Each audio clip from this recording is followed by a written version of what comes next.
오늘의 이야기는 한 파티에서 시작됩니다. 수천억 원 규모의 협력 사업을 축하하는 오늘 파티의 격식은 정말 대단했습니다. 강남의 한 호텔 연회장에는 크리스탈 샹들리에가 좋기 2층 높이로 걸려 있었고, 쏟아지는 조명은 방 전체를 대낮처럼 환하게 비췄습니다. 이 구석에 놓인 샴페인 타워마저 반짝였고, 타워 꼭대기의 샴페인 잔은 흔들리며 고귀한 자태를 뽐냈습니다. 오가는 사람들은 하나같이 품격이 있었습니다. 남자들은 모두 맞춤 정장을 입었고, 소매의 단추 하나하나까지 섬세함이 엿보였습니다. 여자들은 긴 드레스나 명품 정장 차림이었고, 손에 든 가방은 제가 잡지에서 본 적 있는 것들이었는데, 그중 아무거나 하나만 해도 평범한 사람 몇 달치 월급은 좋게 될 정도였습니다. 저는 사람들 가장자리에 서서 탄산수 한 잔을 쥔 채 아이보리색 원피스를 입고 있었습니다. 사실 집을 나서기 전에는 설민준 씨가 작년에 출장 다녀오면서 사준 고급 맞춤 드레스를 준비했었습니다. 최고급은 아니더라도 이런 자리에선 절대 꿀리지 않을 옷이었죠. 하지만 아침에 집을 나서려는데 옷장에서 그 드레스가 보이지 않았습니다. 아무리 뒤져봐도 지금 입고 있는 이 옷밖에 없었습니다. 저는 어머님인 조미란 여사에게 혹시 옷 정리하다가 다른 곳에 두신 것 아니냐고 여쭤봤습니다. 하지만 어머님은 집에 무슨 그런 고급 드레스가 있냐며 제가 잘못 기억하는 것 아니냐고 되물으셨습니다. 저는 정말 제가 깜빡 잊고 다른 곳에 두었나 보다 생각하며 별 생각 없이 이 옷을 입고 왔습니다. 지금 와서 보니 깜빡한 게 아니라 명백히 일부러 드레스를 숨기신 거였습니다. 제가 이 일을 곱씹고 있는데 갑자기 손목을 거칠게 붙잡혔습니다. 너무 아파서 비명을 지를 뻔했고 손에 든 탄산수를 거의 쏟을 뻔했습니다. 고개를 들어보니 다름 아닌 시어머니 조미란 여사였습니다. 어머님은 오늘 보라색 원피스를 입고 얼굴에는 두꺼운 화장을, 손톱에는 새빨간 매니큐어를 칠하고 있었습니다. 그 붉은 손톱이 제 손목살을 파고들 기세였습니다. 제가 입을 열기도 전에 어머님의 우렁찬 목소리가 터져 나왔습니다. 주변 사람들이 다 들으라는 듯 목청을 한껏 높여서 말이죠. 이서연, 너 지금 꼴이 이게 뭐니? 이 원피스, 동대문 시장 옆 도매시장에서 건져온 짝퉁 아니니? 그리고 목에 건 이 싸구려 목걸이는 또 뭐고? 딱 보니 은도금이네. 10,000원쯤 하니? 이런 수천억짜리 사업 파티에 어떻게 이런 거라고 나올 생각을 해? 정말 우리 설가 집안 망신 다 시키는구나. 그 말이 끝나자마자 주변 사람들의 시선이 일제히 제게 쏠렸습니다. 왼쪽에 드레스를 입은 두 여자는 와인잔을 든 채 잡담하는 척했지만 눈은 계속 제 쪽을 힐끔거리며 서로 눈짓을 주고받았습니다. 오른쪽의 협력사 사장님 몇 분은 이야기를 멈추고 의심과 구경거리를 찾았다는 듯한 눈빛으로 저를 쳐다봤습니다. 손목은 잡혀서 너무 아팠고 마음은 분하고 억울했습니다. 하지만 저는 어머님과 먼저 다투는 대신 옆에 서 있는 남편 설민준 씨를 돌아봤습니다. 설민준 씨는 오늘 짙은 남색 맞춤 정장을 입고 머리에는 포마드를 발라 파리도 미끄러질 정도로 반짝였습니다. 평소에 제게 그리 잘해주진 않았지만 적어도 사람들 앞에서 이렇게 대놓고 망신을 준 적은 없었습니다. 저는 그가 제 편을 들어주거나 적어도 어머님을 말려주리라 기대했습니다. 하지만 그는 저를 한번 쳐다보더니 도와주기는커녕 오히려 미간을 찌푸리며 다가와 제 팔을 옆으로 끌어당겼습니다. 그의 말투에는 짜증이 가득했습니다. 어머니 말씀이 맞잖아. 이서연 씨, 왜 이렇게 눈치가 없어? 이런 자리에선 좀 격식 있게 입어야지. 평소에 장 보러 슈퍼 가는 데가 아니라고. 격식도 못 차리고 이게 뭐야? 만약 강 대표님과의 협력에 문제라도 생기면 당신이 책임질 수 있어? 격식도 못 차린다는 그 말이 비수처럼 제 마음에 꽂혔습니다. 아프고 시큰거렸습니다. 제가 설민준 씨를 쳐다보자 그는 제 시선을 피하며 딴 곳을 바라봤습니다. 마치 제가 정말 봐서는 안 될 흉측한 무언가라도 되는 것처럼요. 다시 보니 어머님은 의기양양한 미소를 띠고 있었습니다. 그 미소를 보니 소름이 돋았습니다. 일부러 그런 거였습니다. 이렇게 많은 사람 앞에서 제게 망신을 주고 제가 설까에 그리고 이 자리에 어울리지 않는 사람이라고 모두가 생각하게 만들려고요. 설민준 씨가 자기 편을 들어주자 어머님은 더욱 기세등등해져서 제 원피스 자락을 손가락으로 툭툭 쳤습니다. 붉은 손톱에 제 원피스가 구겨졌습니다. 이 원피스 박음질 좀 봐. 삐뚤빼뚤하고 실밥은 다 튀어나와 있고 너나 이걸 보물처럼 여기지. 우리 설가가 무슨 최고 재벌가는 아니어도 이 동네에서는 알아주는 집안이야. 어떻게 며느리를 이렇게 거지꼴로 내보내서 망신을 당하게 해? 소문이라도 나면 우리 설가가 며느리한테 변변한 옷 한 벌 안 사주는 짠돌이 집안이라고 욕먹을 거 아니야. No. 주변의 수군거림이 점점 커졌습니다. 어떤 사람은 시어머니가 너무 심한 애라고 속삭였고 또 어떤 사람은 며느리가 입은 옷이 좀 그렇긴 하네라고 말했습니다. 저는 심호흡을 한번 하고 어머님과 언쟁하거나 설민준 씨에게 화내지 않았습니다. 그들과 싸워봤자 무슨 소용이 있겠습니까? 그들은 들으려 하지도 않을 텐데요. 저는 조용히 어머님의 손을 뿌리치고 손에 든 탄산수를 옆 테이블에 내려놓았습니다. 손목에 남은 붉은 자국을 문지르고는 연회장 반대편으로 발걸음을 옮겼습니다. 그곳에는 이번 협력 사업의 핵심 인물인 갑측의 여성 CEO 강지우 대표님이 서 있었습니다. 강 대표님은 업계에서 아주 유명한 인물이었습니다. 40대 중반의 나이에 검은색 정장 투피스를 입고 머리는 단정하게 빗어 넘겼으며 얇은 테 안경을 쓰고 있어 매우 프로페셔널해 보였습니다. 그녀는 레드와인 한 잔을 들고 정장 차림의 임원 몇 명과 이야기를 나누며 이따금 고개를 끄덕였는데 그 기품이 대단했습니다. 우리 설가가 수천억 원 규모의 협력 사업을 따낼 수 있을지는 전적으로 오늘 강 대표님의 태도에 달려 있었습니다. 이전에 설민준 씨와 어머님은 제게 오늘 절대 설가에 폐를 끼치지 말라고 신신당부했었습니다. 그런데 결과적으로 폐를 끼친 것은 제가 아니라 바로 그들이었습니다. 제가 두어 걸음 옮기자 어머님이 상황을 파악하고는 서둘러 저를 뒤쫓아왔습니다. 제 팔을 잡으려 하며 목소리를 낮춰 경고했습니다. 이서연, 너 어디가? 쓸데없는 짓 하지 마. 강 대표님은 지금 이야기 중이시잖아. 네가 가서 해서는 안 될 소리라도 하면 협력 사업이 망가질 텐데 가만두지 않겠어. 저는 그녀를 무시하고 걸음을 멈추지 않은 채 계속 강 대표님 쪽으로 걸어갔습니다. 설민준 씨도 서둘러 따라와 제 옆에서 나지막이 설득했습니다. 서연아, 제발 고집 좀 부리지 마. 오늘은 우리 회사 사활이 걸린 날이야. 강 대표님은 우리 귀빈이라고. 가서 분란 일으키지 마. 무슨 일이 있으면 우리 집에 가서 얘기하자. 응? 집에 가서 얘기하자고요? 지금 이렇게 많은 사람들 앞에서 저를 이렇게 모욕해놓고 집에 가서 얘기하면 없던 일이 되나요? 저는 돌아보지도 대답하지도 않고 오직 강 대표님 쪽으로 향했습니다. 제 마음속에는 단 하나의 생각뿐이었습니다. 강 대표님께 직접 여쭤봐야겠다. 이렇게 협력 사업에는 관심도 없고 오직 며느리를 괴롭힐 생각만 하는 조밀한 여사와 설민준 씨 같은 사람들, 그런 설가와 정말로 수천억 원짜리 계약을 하실 생각이신지 말입니다. 저는 걸음을 멈추지 않고 시선은 줄곧 저 멀리 있는 강 대표님에게 고정했습니다. 조밀한 여사는 뒤에서 발등에 불이라도 떨어진 듯 허둥대며 몇 걸음의 저를 따라잡아 다시 제 팔을 붙잡으려 했습니다. 목소리는 더 낮아졌지만 말투에는 분노가 가득했습니다. 이서연, 너 사람 말귀를 못 알아들어? 가지 말라고 했잖아.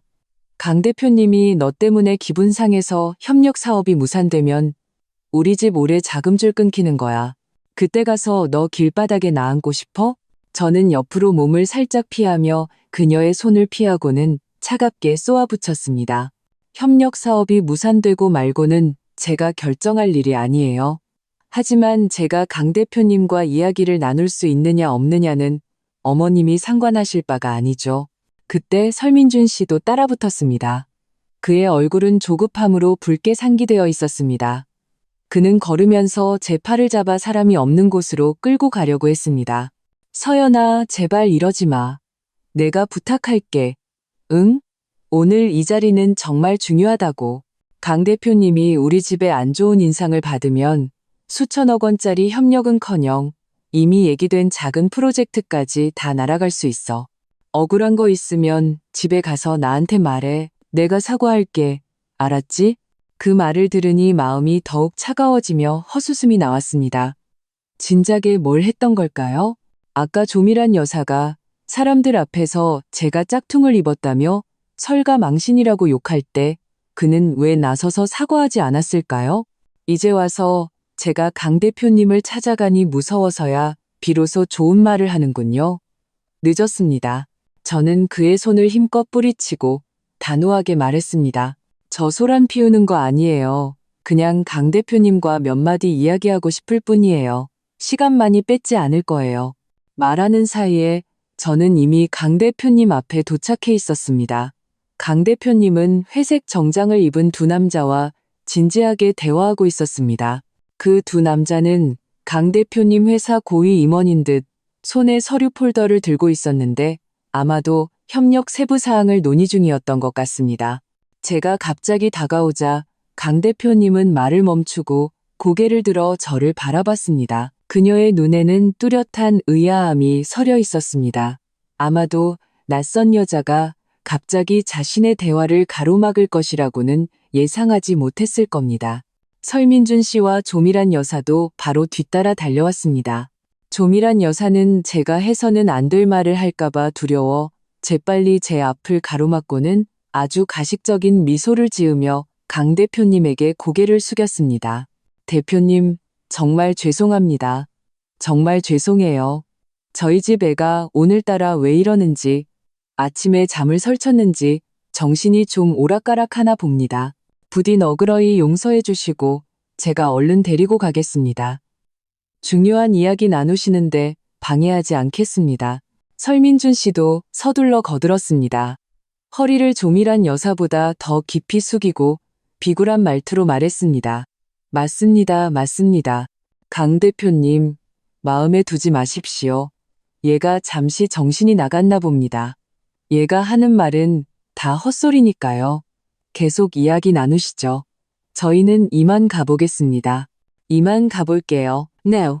그는 말하며 다시 제 팔을 잡으려 했습니다. 아까보다 더 큰 힘으로 저를 억지로 끌고 가려는 듯 했습니다. 하지만 그의 손이 제 소매에 닿기도 전에 강 대표님 곁에 있던 검은 정장 차림의 비서가 한 걸음 앞으로 나와 설민준 씨의 행동을 막았습니다. 그 비서는 30대 후반으로 보였고 다부진 체격의 무표정한 얼굴이었지만 말투는 단호하고 거부할 수 없는 힘이 실려 있었습니다. 설민준 씨, 분수를 지켜주시기 바랍니다. 강 대표님의 업무에 방해가 됩니다. 설민준 씨의 손이 허공에서 멈췄고 얼굴에 걸려있던 미소도 굳어졌습니다. 그는 난처한 표정으로 비서를 쳐다보다가 강 대표님을 쳐다보며 어쩔 줄 몰라 했습니다. 조미란 여사도 잠시 멍해졌습니다. 강 대표님의 비서가 이렇게까지 매몰차게 나올 줄은 몰랐던 모양입니다. 그때서야 강 대표님이 입을 열었습니다. 그녀의 목소리는 높지 않았지만 주변 사람들이 모두 들을 수 있을 만큼 또렷했습니다. 그녀는 설민준 씨와 조미란 여사는 쳐다보지도 않고 제게 시선을 고정한 채 물었습니다. 이서연 씨, 저에게 무슨 할 말이라도 있으신가요? 주변에서 소곤거리던 사람들이 이내 모두 조용해졌습니다. 모든 시선이 일제히 우리 쪽으로 쏠렸습니다. 저는 조미란 여사의 몸이 미세하게 떨리는 것을 느낄 수 있었습니다. 아마도 제가 설가에 망신을 줄 만한 말을 할까봐 두려워서였을 겁니다. 설민준 씨도 긴장한 나머지 손을 꽉 쥐어 손톱이 살을 파고들 지경이었습니다. 저는 두 사람의 반응은 아랑곳하지 않고 강 대표님의 눈을 똑바로 쳐다보며 마음속에 있던 질문을 한자 한자 힘주어 말했습니다. 강 대표님, 한 가지만 확인하고 싶습니다. 저희 설가와 대표님 회사 간에 논의되었던 그 수천억 원 규모의 협력 프로젝트, 대표님께서는 여전히 계약을 체결하실 생각이신가요? 이 말이 끝나자 연회장 전체가 자신의 심장 박동 소리가 들릴 정도로 조용해졌습니다. 조미란 여사의 얼굴은 종이장처럼 하얗게 질렸습니다. 그녀는 제 팔을 붙잡으려 하며 목소리까지 변해서 외쳤습니다. 이서연, 너 미쳤어? 정말 미친 거니? 어서 강 대표님께 사과드려. 네가 헛소리한 거라고 빨리 말해. 설민준 씨도 발을 동동 구르며 강 대표님을 향해 우는 것보다 더 보기 흉한 미소를 지었습니다. 대표님, 신경 쓰지 마십시오. 신경 쓰지 마세요. 얘가 오늘 정말 몸이 안 좋아서 정신이 오락가락해서 헛소리를 하는 겁니다. 협력건은 저희가 이미 잘 이야기 나누지 않았습니까? 부디 얘의 헛소리 때문에 판단이 흐려지시는 일이 없기를 바랍니다. 강 대표님은 여전히 설민준 씨와 조미란 여사는 쳐다보지도 않고 눈은 계속 저를 향해 있었습니다. 그녀의 눈빛 속 의아함은 점차 탐구심으로 바뀌어 갔습니다. 마치 제가 왜 이런 질문을 하는지 곰곰이 생각하는 것 같았습니다. 그녀는 와인잔을 든 손을 가볍게 흔들었고 잔 안에 레드 와인이 한 바퀴 맴돌았습니다. 그리고는 제 질문에 직접 답하는 대신 되물었습니다. 왜 그렇게 물으시죠? 우리가 이 계약을 체결해서는 안 된다고 생각하시는 겁니까? 저는 옆에서 얼굴이 파랗게 질린 조미란 여사를 힐끗 보고 이어서 안절부절 못하며 땀을 뻘뻘 흘리는 설민준 씨를 본 뒤 다시 강 대표님을 바라보았습니다. 제 목소리는 차분했지만 확고했습니다. 대표님, 대표님처럼 실력 있고 신뢰를 중시하는 대기업과 협력하는 기업이라면 우선 협력 프로젝트에 대해 충분한 중요성을 인식해야 한다고 생각합니다. 그렇지 않습니까? 하지만 저희 설가는 어떻습니까? 협력 제안서 준비부터 오늘의 파티에 이르기까지 전혀 프로젝트에 집중하지 않았습니다. 오늘만 해도 그렇습니다. 이렇게 중요한 자리에서 저를 망신 주려고 제가 준비한 드레스를 일부러 숨기고 그들이 말하는 짝퉁옷을 입고 오게 했습니다. 그리고는 사람들 앞에서 저를 조롱하고 망신을 주었습니다. 대표님, 자기 가족에게조차 이렇게 계산적이고 최소한의 존중도 없는 회사를 어떻게 믿고 수천억 원짜리 프로젝트를 맡기실 수 있겠습니까? 제 말이 끝나자마자 주변에서 웅성거리는 소리가 들려왔습니다. 누군가는 세상에 그런 일이 있었어? 저 시어머니 정말 너무하네라고 속삭였고 또 누군가는 만약 저게 사실이라면 설가도 참 프로답지 못하네. 협력은 신중해야지라고 말했습니다. 심지어 한 협력사 사장님은 가볍게 고개를 저으며 믿음이 안 가는군이라고 중얼거리기까지 했습니다. 조미란 여사의 손은 허공에 멈춰섰고 얼굴은 붉어졌다 하얘지기를 반복했습니다. 입을 벌려 변명하려 했지만 한참 동안 아무 말도 하지 못했습니다. 이 많은 사람 앞에서 자기가 일부러 드레스를 숨겼다고 실토할 수는 없었을 테니까요. 설민준 씨의 얼굴도 완전히 굳어졌습니다. 그는 저를 잡아먹을 듯이 쏘아봤지만 강 대표님 앞에서 감히 화를 낼 수는 없어서 억지로 참고 있었습니다. 강 대표님의 시선이 저와 조미란 여사 그리고 설민준 씨 사이를 오갔습니다. 그러다 갑자기 입가에 옅은 미소를 띄었습니다. 그 미소의 의미는 알 수 없었습니다. 그리고는 천천히 입을 열었습니다. 이 협력에 대해서는 확실히 다시 한번 제대로 이야기해 볼 필요가 있겠군요. 이렇게 하죠. 옆에 있는 휴게실로 가서 따로 이야기 나눕시다. 이 말이 나오자 조미란 여사는 마치 꼬리를 밟힌 고양이처럼 펄쩍 뛰었습니다. 그녀는 저와 강 대표님 사이를 막아서려 하며 목소리가 날카로워졌습니다. 대표님, 그러지 마세요. 무슨 일이 있으면 여기서 말씀하시죠. 굳이 따로 이야기할 필요는 없습니다. 이서연은 그냥 평범한 가정주부예요. 협력에 대해 뭘 알겠습니까? 대표님의 귀한 시간을 뺏지 않게 해주세요. 괜히 귀찮은 일에 엮이지 마시고요. 설민준 씨도 서둘러 거들었습니다. 한 걸음 앞으로 다가와 제 팔을 잡으려 하며 말했습니다. 맞습니다, 대표님. 얘가 오늘 정말 상태가 안 좋습니다. 제가 지금 바로 집으로 데려가겠습니다. 혹시 필요하신 게 있으시면 언제든지 제게 전화 주십시오. 바로 달려가겠습니다. 따로 이야기하는 건 정말 필요 없습니다. 정말로요. 하지만 그의 손이 제게 닿기도 전에 강 대표님의 비서가 다시 한 걸음 앞으로 나와 아까보다 더 단호한 어조로 말했습니다. 설민준 씨, 강 대표님의 결정은 바뀌지 않습니다. 방해하지 마십시오. 비서는 말을 마치고 옆으로 비켜서며 제게 이쪽입니다라는 손짓을 했습니다. 태도는 매우 정중했습니다. 저는 더 이상 조밀한 여사와 설민준 씨의 굳은 얼굴을 쳐다보지도 그들의 눈에 서린 분노를 신경 쓰지도 않았습니다. 강 대표님에게 고개를 끄덕인 후 그를 따라 연회장 옆 휴게실로 향했습니다. 복도를 지나는 동안 등 뒤에서 들려오는 조밀한 여사의 나지막한 욕설 소리를 똑똑히 들을 수 있었습니다. 저 재수없는 년, 기어이 우리 설가를 망하게 하려는구나. Now. 그리고 설민준 씨의 초조한 발걸음 소리도 들렸습니다. 그 소리에는 조급함과 분노가 가득했습니다. 하지만 이 모든 것은 이제 저와 상관없는 일이었습니다.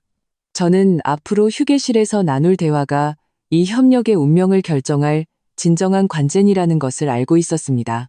그리고 그것이야말로 제가 조밀한 여사와 설민준 씨의 계략에서 벗어날 수 있는 기회였습니다. 강 대표님을 따라 휴게실로 들어서니 방은 크지 않았지만 아주 깔끔하게 정돈되어 있었습니다.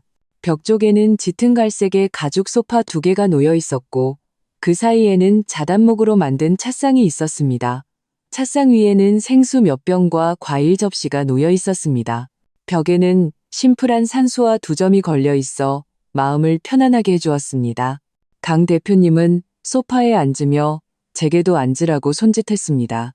그리고 문 쪽을 향해 김비서 문 밖에서 지키고 아무도 방해하지 못하게 해요 라고 말했습니다. 문 밖의 비서가 네, 대표님이라고 대답한 후로는 아무 소리도 들리지 않았습니다. 강 대표님은 찻상 위에 생수병을 들어 뚜껑을 열어 제게 건넸습니다.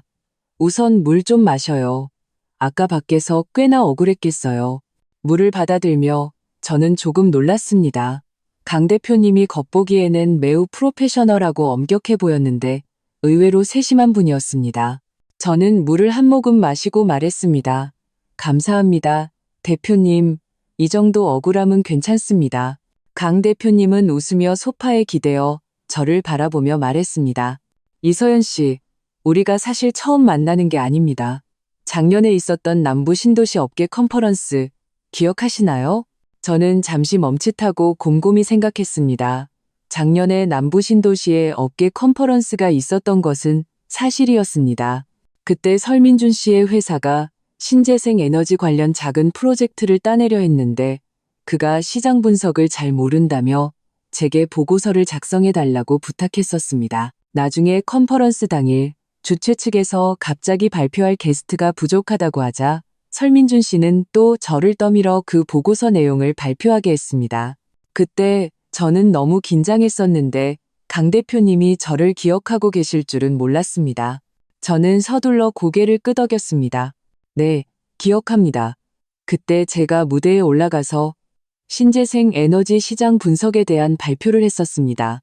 대표님께서 저를 기억하실 줄은 몰랐네요. 어떻게 있겠어요? 강 대표님은 자신의 물컵을 들어 한 모금 마시고 말을 이었습니다.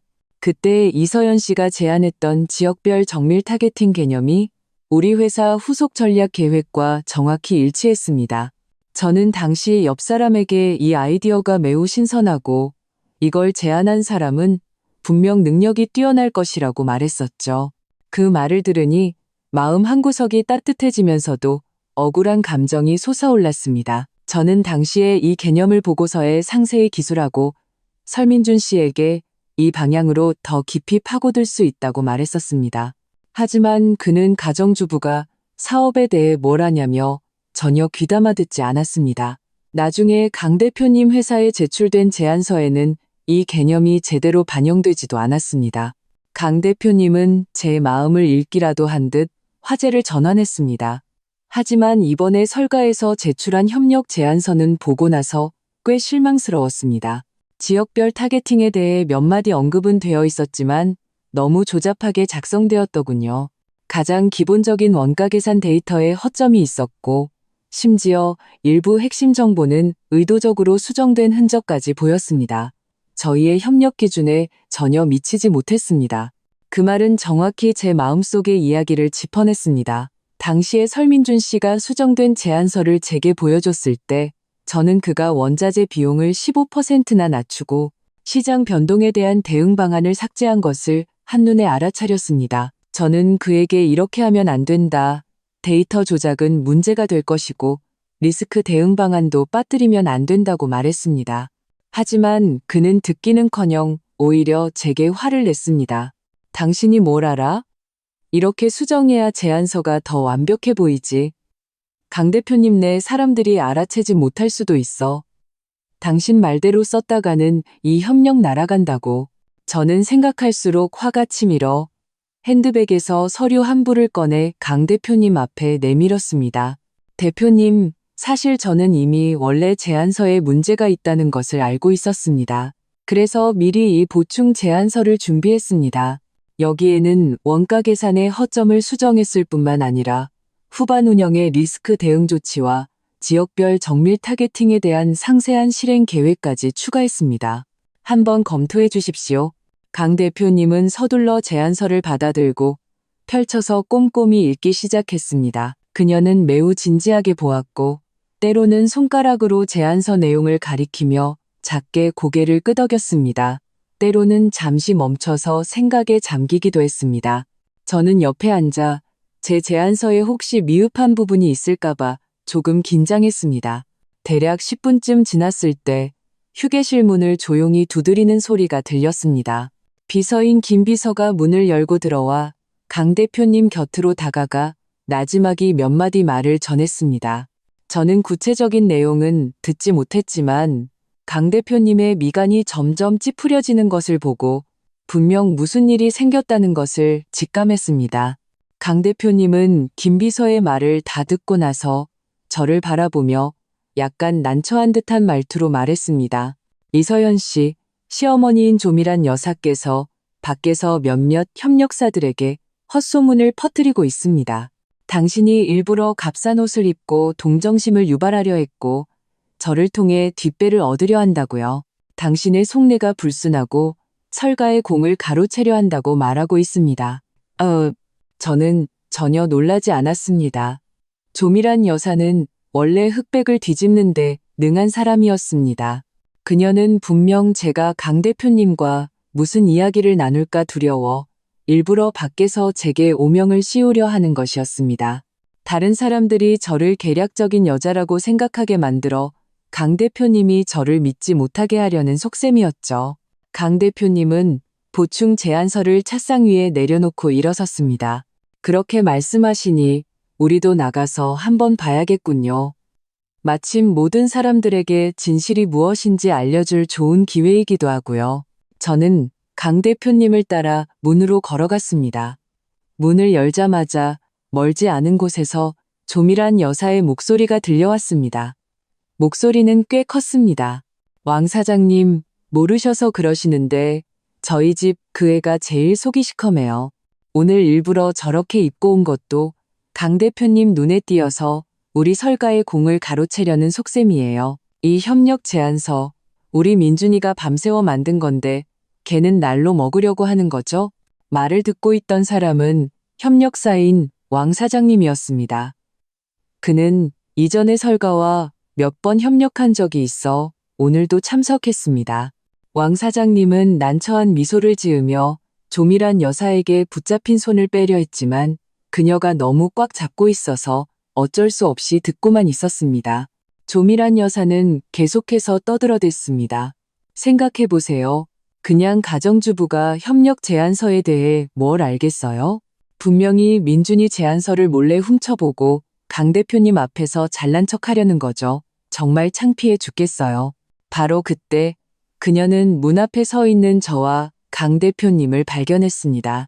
그녀의 목소리는 마치 목이 졸린 오리처럼 갑자기 뚝 끊겼습니다.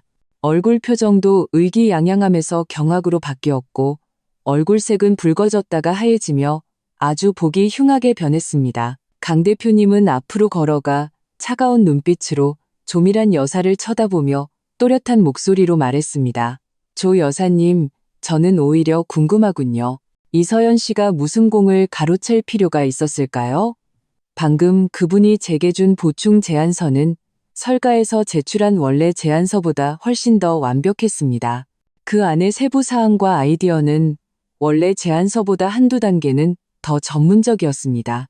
만약 이 보충 제안서를 더 일찍 받더라면 우리 회사의 설가에 대한 평가 진행이 훨씬 빨라졌을 겁니다. 주변에서 조미란 여사의 말을 듣고 있던 사람들의 안색이 순식간에 변했습니다. 왕 사장님은 그 틈을 타 재빨리 손을 빼고 마른 기침을 두어 번 한 뒤 제게 어색하게 웃으며 말했습니다. 아, 그렇군요. 제가 이서연 씨를 오해했네요. 죄송합니다. 죄송해요. 조미란 여사는 입을 벌려 변명하려 했지만 한참 동안 아무 말도 하지 못하고 저를 잡아먹을 듯이 쏘아볼 뿐이었습니다. 멀지 않은 곳에서 이 광경을 본 설민준 씨의 얼굴도 매우 굳어졌습니다. 두 손은 주먹을 꽉 쥐어 마디마디가 하얗게 변했습니다. 강 대표님의 말은 잔잔한 호수에 던져진 돌멩이 같았습니다. 주변 사람들은 모두 소곤거리기 시작했습니다. 알고 보니 며느리가 진짜 실력자였네. 시어머니는 괜히 헛소문을 퍼뜨리고 다닌 거고 설가도 참 비열하네. 좋은 제안서를 숨겨놓고 며느리한테 뒤집어 씌우다니. 조미란 여사는 그 자리에 굳어서서 무의식적으로 자신의 원피스 자락을 잡아당기며 아니야, 그런 게 아니야 라고 중얼거렸습니다. 하지만 그녀의 목소리는 모기 소리만큼 작아서 아무도 들으려 하지 않았습니다. 왕 사장님은 두 걸음 뒤로 물러나 마치 전염병이라도 옮을까봐 그녀와 거리를 두었습니다. 방금 전까지 구경하던 사람들도 모두 저쪽에 장 사장님께 인사 좀 하고 올게요. 와인 한 잔 가져와야겠네. 라며 핑계를 대고 흩어졌습니다. 순식간에 조미란 여사만 덩그러니 그 자리에 남아 얼굴이 파랗게 질린 채 매우 초라한 모습으로 서 있었습니다. 저는 더 이상 조미란 여사를 쳐다보지 않고 시선을 멀리 있는 설민준 씨에게로 옮겼습니다. 그는 빠른 걸음으로 다가와 먼저 강 대표님을 향해 억지 미소를 지었습니다. 대표님, 이건 분명 오해가 있습니다. 보충 제안서는 사실 제가 이서연에게 정리를 좀 도와달라고 부탁한 겁니다. 핵심 아이디어는 여전히 저희 회사 것이고요. 얘는 그냥 타이핑만 좀 도와준 겁니다. 그는 말하며 저를 쏘아봤습니다. 그 눈빛에는 만약 네가 입이라도 뻥끗하면 가만두지 않겠다는 경고가 가득했습니다. 이서연, 어떻게 나한테 말도 없이 제안서를 바로 강 대표님께 드릴 수가 있어? 어서 대표님께 똑똑히 말씀드려. 핵심 아이디어는 우리 회사 거라고. 저는 그의 흑백을 뒤집는 모습에 화가 나면서도 웃음이 나왔습니다. 저는 핸드백에서 또 다른 서류 한 부를 꺼냈습니다. 그것은 제가 당시에 설민준 씨에게 주었던 원본 분석 보고서였습니다. 거기에는 제가 손으로 직접 쓴 주석과 수정 흔적, 그리고 설민준 씨가 서명한 수령 확인 기록까지 남아 있었습니다. 이것이야말로 빼도 박도 못할 증거였습니다. 그가 어떻게 변명할지 궁금했습니다. 저는 서류를 펼쳐 강 대표님 앞에 내밀었습니다. 대표님, 보십시오. 이 보고서는 제가 3개월 전에 설민준 씨에게 전달한 것입니다. 여기에는 원가 계산의 핵심 데이터와 리스크 대응 조치가 명확히 기재되어 있습니다. 하지만 설민준 씨는 제안서를 완벽하게 보이게 하려고 사적으로 원자재 비용을 15% 낮추고 시장 변동에 대한 대응 방안을 삭제했습니다. 말씀해 보시죠. 이 핵심 아이디어가 과연 그의 것입니까? 아니면 제 것입니까? 강 대표님은 제가 건넨 원본 보고서를 받아들고 옆에 있던 김 비서와 함께 살펴보기 시작했습니다. 저는 그들의 미간이 보면 볼수록 더 찌푸려지는 것을 똑똑히 볼 수 있었습니다. 특히 설민준 씨의 서명이 있는 페이지를 넘겼을 때 강 대표님의 얼굴은 완전히 굳어졌습니다. 설민준 씨는 옆에 서서 그 보고서에서 눈을 떼지 못했습니다. 손은 무의식적으로 꽉 쥐어 마디마디가 하얗게 질렸습니다. 그는 아마도 제가 그의 서명이 있는 이 원본 파일을 아직도 가지고 있을 줄은 몰랐을 겁니다. 그의 목소리는 당황해서 떨리기까지 했습니다. 대표님, 그 보고서는 맞습니다. 하지만 그 안의 아이디어는 전부 회사 팀원들과 함께 논의해서 나온 겁니다. 이서연은 그냥 정리를 좀 도와줬을 뿐 혼자만의 것이라고 할 수는 없습니다. 설민준 씨, 강 대표님이 그의 말을 끊었습니다. 말투는 얼음장처럼 차가웠습니다. 우리 회사가 협력사를 선정하는 첫 번째 기준은 바로 신뢰입니다. 당신은 핵심 원가 데이터를 사적으로 수정하고 시장 변동의 리스크 대응 방안을 은폐했습니다. 이것은 이미 협력의 기본 원칙을 심각하게 위반한 것입니다. 아이디어가 누구의 것이냐를 떠나서 당신의 이런 조작 행위만으로도 우리는 이미 설가의 협력 의지에 대해 의심을 품게 되었습니다. 이 말이 나오자 주변 사람들은 다시 웅성거리기 시작했습니다. 한 협력사 대표는 핵심 데이터까지 조작하다니 이런 회사랑 협력했다가는 나중에 무슨 꼼수가 더 있을지 모르겠네 라고 작게 말했습니다. 다른 사람이 이어서 말했습니다. 맞아, 신뢰가 없는데 누가 저런 회사랑 협력하겠어. 설민준 씨의 얼굴은 순식간에 돼지 간처럼 붉어졌습니다. 그는 조급하게 한 걸음 앞으로 나와 제 손에 있는 백업 파일을 빼앗으려 했습니다. 이서연, 너 미쳤어? 어서 그거나 치워. 여기서 더 망신당하지 말고. 저는 이미 대비하고 있었기에 옆으로 몸을 피했습니다. 그는 허공을 짚었고 비틀거리다 옆 테이블에 부딪힐 뻔했습니다. 손에 들고 있던 주스잔이 바닥에 떨어져 산산조각 났습니다. 조미란 여사는 이 광경을 보고 방금 전의 초라함도 잊은 채 비명을 지르며 달려왔습니다. 이 재수 없는 년, 다 네가 꾸민 짓이지. 오늘 기어이 우리 설가를 망하게 하려는 거지? 그녀는 소리치며 제 손에 있는 다른 백업 보고서를 찢으려 달려들었습니다. 저는 두 걸음 뒤로 물러나며 서류를 꽉 쥐었습니다. 혼란 속에서 누군가 뒤에서 조밀한 여사를 밀었고 그녀가 들고 있던 레드와인 잔이 쨍하는 소리와 함께 손에서 미끄러졌습니다. 암적색의 와인이 공중으로 흩뿌려졌고 정확히 강 대표님의 검은색 정장 투피스 위에 쏟아졌습니다. 선명한 얼룩이 크게 남았습니다.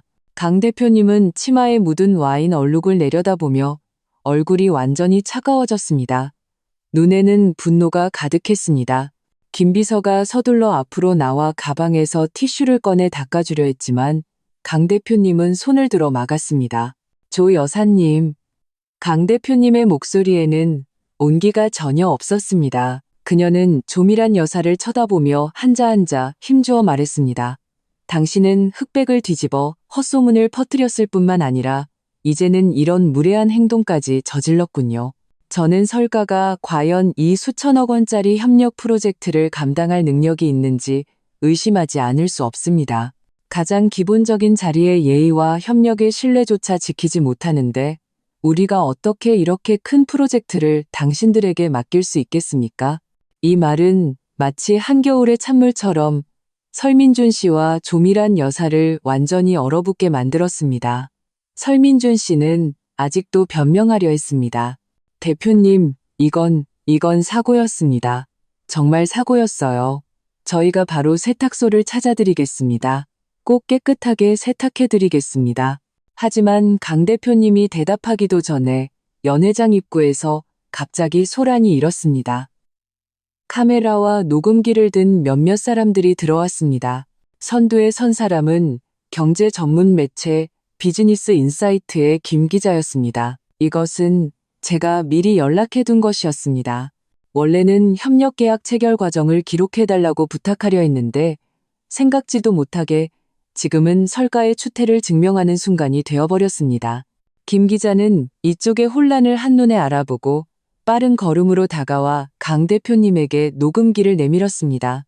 대표님, 방금 설가의 협력 능력에 대해 의문을 제기하셨는데 그렇다면 이번 수천억 원 규모의 협력은 협력사를 재고려 한다는 의미입니까? 그의 목소리는 크지 않았지만 조용해졌던 주변 사람들은 모두 귀를 쫑긋 세웠습니다. 모든 시선이 강 대표님과 설가 모자에게 집중되었습니다. 설민준 씨는 조급하게 앞으로 나와 막으려 했습니다. 찍지 마세요. 저희는 할 말 없습니다. 이건 다 오해입니다. 하지만 김 기자 뒤에 있던 카메라맨은 이미 카메라를 켰고 렌즈는 그와 조밀한 여사를 똑바로 향하고 있었습니다. 조밀한 여사는 본능적으로 피하려 했지만 김 기자가 막아섰습니다. 조 여사님, 방금 이서연 씨의 옷차림을 문제 삼고 그녀가 강 대표님께 아부하려 했다는 소문이 있었는데 사실입니까? 그리고 설민준 씨, 협력 제안서의 핵심 데이터를 수정한 사실 알고 계셨습니까? 질문이 연달아 쏟아졌고 설민준 씨와 조미란 여사는 어쩔 줄 몰라 했습니다. 조미란 여사는 반박하려 했지만 너무 긴장해서 말이 제대로 나오지 않았습니다. 아니에요. 이서연이 걔가 일부러 그런 거예요. 설민준 씨는 얼굴이 새빨개진 채 다 오해입니다. 다 오해예요라는 말만 반복했습니다. 하지만 아무도 그를 믿지 않았습니다. 주변 사람들은 휴대폰을 꺼내 몰래 동영상을 찍거나 삼삼오오 모여 소곤거리며 설가모자를 경멸의 눈빛으로 쳐다봤습니다. 강 대표님은 눈앞의 소동을 지켜보다가 김 비서에게 나지막이 말했습니다. 팀에 연락해서 설가와의 계약 절차를 잠정 중단하고 모든 후보 협력사를 재평가하라고 전해요. 그리고는 김 기자를 향해 말했습니다. 협력에 대한 최신 진행 상황은 내일 기자회견을 열어 공식적으로 설명하겠습니다. 오늘은 이만하겠습니다. 말을 마친 강 대표님은 더러워진 치마 자락을 정리하고 설민준 씨와 조미란 여사는 더 이상 쳐다보지도 않고 연회장 입구 쪽으로 걸어갔습니다. 김 비서가 바짝 뒤따랐습니다. 제 곁을 지날 때 그는 잠시 멈춰서 제게 명함 한 장을 건넸습니다. 이서연 씨, 대표님께서 내일 오전 10시에 회사 사무실에서 뵙자고 하십니다. 보충 제안서에 대해 이야기하고 싶어 하십니다.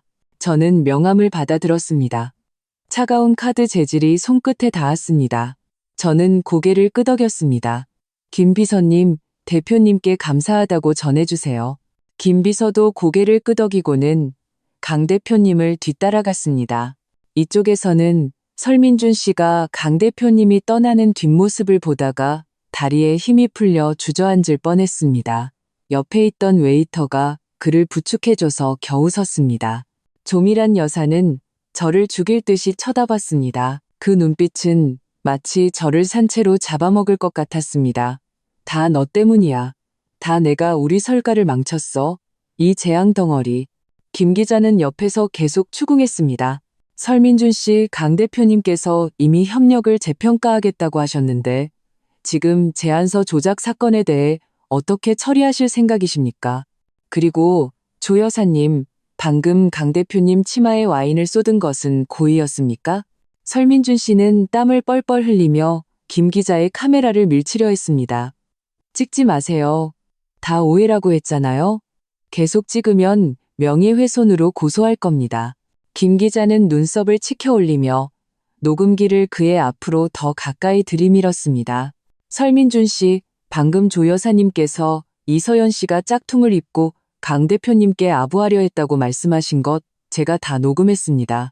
그리고 몇몇 협력사 대표님들도 증언해 주실 의향이 있다고 하셨습니다. 그런데 저희를 명예훼손으로 고소하시겠다고요?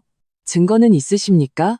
주변 사람들은 그 말을 듣고 웃음을 터뜨렸습니다. 자기가 잘못해놓고 기자를 고소하려 하네.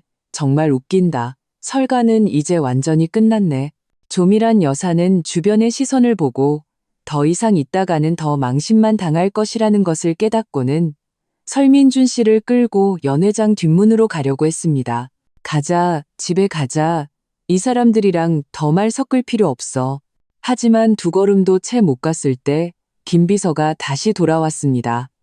손에는 깔끔하게 접힌 흰색 손수건이 들려 있었습니다. 아까 강 대표님이 두고 간 것이었습니다. 하지만 그의 지금 표정은 아까 설민준 씨를 휴게실에 못 들어오게 막았을 때보다 더 엄숙했습니다.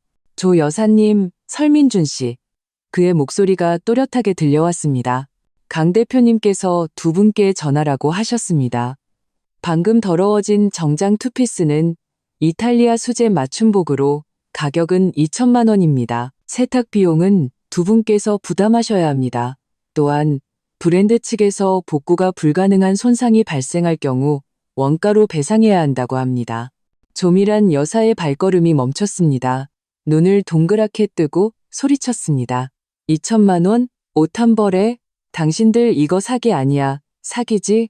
사기인지 아닌지는 브랜드 측의 감정 보고서와 세탁 견적서가 내일 설씨 그룹으로 발송될 것입니다. 김비서는 말을 마치고 더 이상 그들을 쳐다보지도 않고 자리를 떴습니다. 설민준 씨와 조미란 여사는 그 자리에 서서 얼굴이 극도로 굳어졌습니다.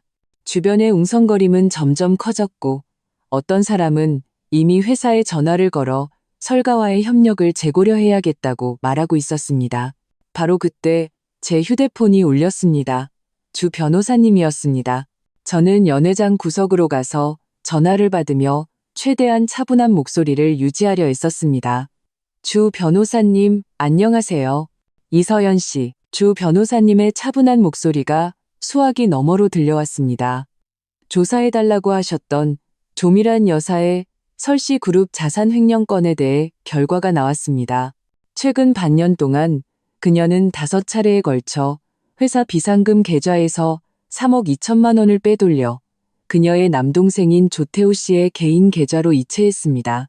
용도는 프로젝트 협력금으로 기재되어 있지만 실제로는 조태우 씨는 설씨 그룹과 어떤 협력도 한 적이 없습니다. 저는 전혀 놀라지 않았습니다. 조미란 여사는 평소에도 친정을 챙기는 것을 좋아했습니다. 이전에 제가 설민준 씨에게 회사 재물을 조심하라고 귀띔했지만 그는 항상 우리 엄마가 회사를 해칠 리 없어라고 말했습니다. 지금 와서 보니 그의 신뢰는 그저 웃음거리일 뿐이었습니다. 주 변호사님은 계속해서 말했습니다. 은행 이체 기록과 조태우 씨 계좌의 거래 내역을 확보했습니다. 당시 이체를 담당했던 재무 담당자도 찾았는데 그가 법정에서 증언하겠다고 합니다. 앞으로 어떻게 처리할까요? 저는 심호흡을 한번 하고 전화기에 대고 말했습니다. 주 변호사님, 이 증거들을 잘 정리해 주시고 당분간은 조용히 있어 주세요. 제가 연락드릴 때까지요. 네, 알겠습니다. 주 변호사님은 대답하고 전화를 끊었습니다. 저는 휴대폰을 집어넣고 몸을 돌려 연회장 중앙을 바라봤습니다. 설민준 씨는 방금 전에 왕 사장님에게 허리를 굽혀 사과하며 온갖 좋은 말을 다 하고 있었습니다. 왕 사장님, 저희가 이전에 협력할 때 항상 좋았지 않습니까? 이번 일은 그냥 오해입니다. 부디 저희와의 협력을 취소하지 말아 주십시오. 하지만 왕 사장님은 미간을 찌푸리며 대충 둘러댔습니다. 설 사장, 내가 당신 체면을 안 세워주는 게 아니야. 지금 상황이 너무 복잡해서 우리 회사도 다시 평가를 해봐야겠어.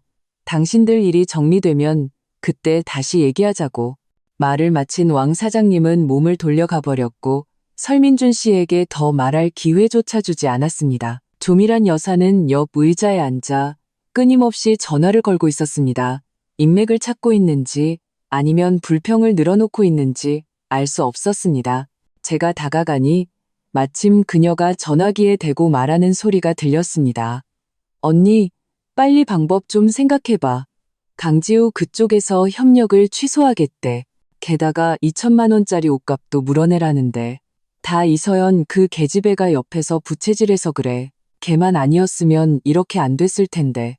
저는 걸음을 멈추고 휴대폰을 꺼내 조용히 녹음 버튼을 눌렀습니다. 이것은 그녀가 저를 겨냥했다고 스스로 인정한 증거였습니다. 남겨두면 언젠가 쓸모가 있을 겁니다.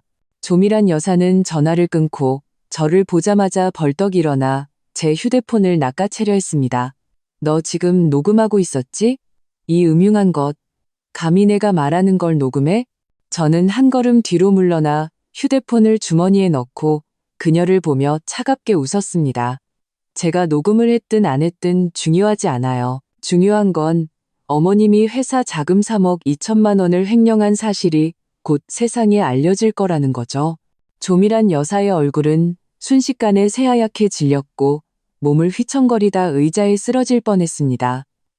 그녀는 저를 가리키며 입술을 떨었습니다. 너 무슨 헛소리야. 내가 언제 자금을 횡령했다고? 허튼 소리 하지 마. 허튼 소리인지는 당신 남동생 조태우 씨에게 물어보면 알겠죠. 저는 그녀의 당황한 모습을 보며 말을 이었습니다. 반년 전 당신은 5차례에 걸쳐 회사에서 3억 2천만 원을 그의 계좌로 빼돌렸고 용도는 프로젝트 협력금이라고 썼죠. 하지만 실제로는 그 돈으로 그는 스포츠카 한 대와 아파트 한 채를 샀어요. 그렇죠? 조태호 씨가 사는 그 강변 아파트, 지난달에 막 인테리어 끝났고 당신도 가서 정리 도와줬잖아요. 맞죠? 이 세부 사항들은 방금 주 변호사님이 전화로 알려준 것들이었습니다. 조미란 여사는 제가 이렇게까지 자세히 말하자 입술을 더 심하게 떨었고 한마디도 하지 못한 채 저를 죽일 듯이 쳐다봤습니다. 눈에는 공포가 가득했습니다. 멀리서 우리의 대화를 들은 설민준 씨도 빠른 걸음으로 다가와 믿을 수 없다는 표정으로 조미란 여사를 쳐다봤습니다. 엄마, 이서연이 한 말 사실이에요? 정말 회사 돈을 외삼촌한테 빼돌렸어요? 그걸로 차랑 집까지 사줬다고요? 조미란 여사는 다급해져서 목소리가 변했습니다. 네, 내가 잠시 빌려준 거야. 나중에 돈 생기면 갚을 거라고 했어. 나도 우리 집 잘 되라고 그런 거야. 태우는 내 동생인데 걔가 어려우면 내가 좀 도와줄 수도 있는 거 아니야? 도와줘요? 설민준 씨의 목소리가 한 옥타브 올라갔습니다. 그는 그녀의 코를 가리키며 소리쳤습니다. 지금 회사는 그 돈으로 겨우 버티고 있는데 엄마는 그 돈을 외삼촌 차랑 집 사주는데 썼다고요? 엄마, 지금 엄마가 회사를 망치고 있다는 거 몰라요? 만약 회사 자금줄 끊기면 우리 집은 완전히 끝장이라고요. 내가 어떻게 알았겠어? 조미란 여사도 화가 나서 설민준 씨에게 소리쳤습니다. 나는 태우가 금방 갚을 줄 알았지. 걔가 그렇게 한심할 줄 누가 알았겠어? 그리고 이 회사는 당신 아버지 거잖아. 돈이 없으면 당신 아버지가 어떻게든 방법을 찾을 수 있어. 왜 나한테 화를 내고 그래? 두 사람은 사람들 앞에서 싸우기 시작했습니다. 조미란 여사는 울면서 설민준 씨가 불효자라며 자신을 이해해주지 않는다고 비난했고, 설민준 씨는 조미란 여사가 어리석고 이기적이라고 욕했습니다. 주변 사람들은 흥미진진하게 구경했고, 어떤 사람은 심지어 휴대폰을 꺼내 동영상을 찍기까지 했습니다. 설가, 밖에서도 문제더니 집안도 엉망이네. 저 모자 정말 대단하다. 이 와중에 싸우고 있네. No? 김 기자는 더욱 신이 나서 옆에서 녹음기를 들고 기록하며 때때로 질문을 던졌습니다. 설민준 씨, 이제 회사 재무에 문제가 있다는 것을 아셨는데 어떻게 처리하실 생각이십니까? 조 여사님, 동생분은 언제쯤 돈을 갚을 예정입니까?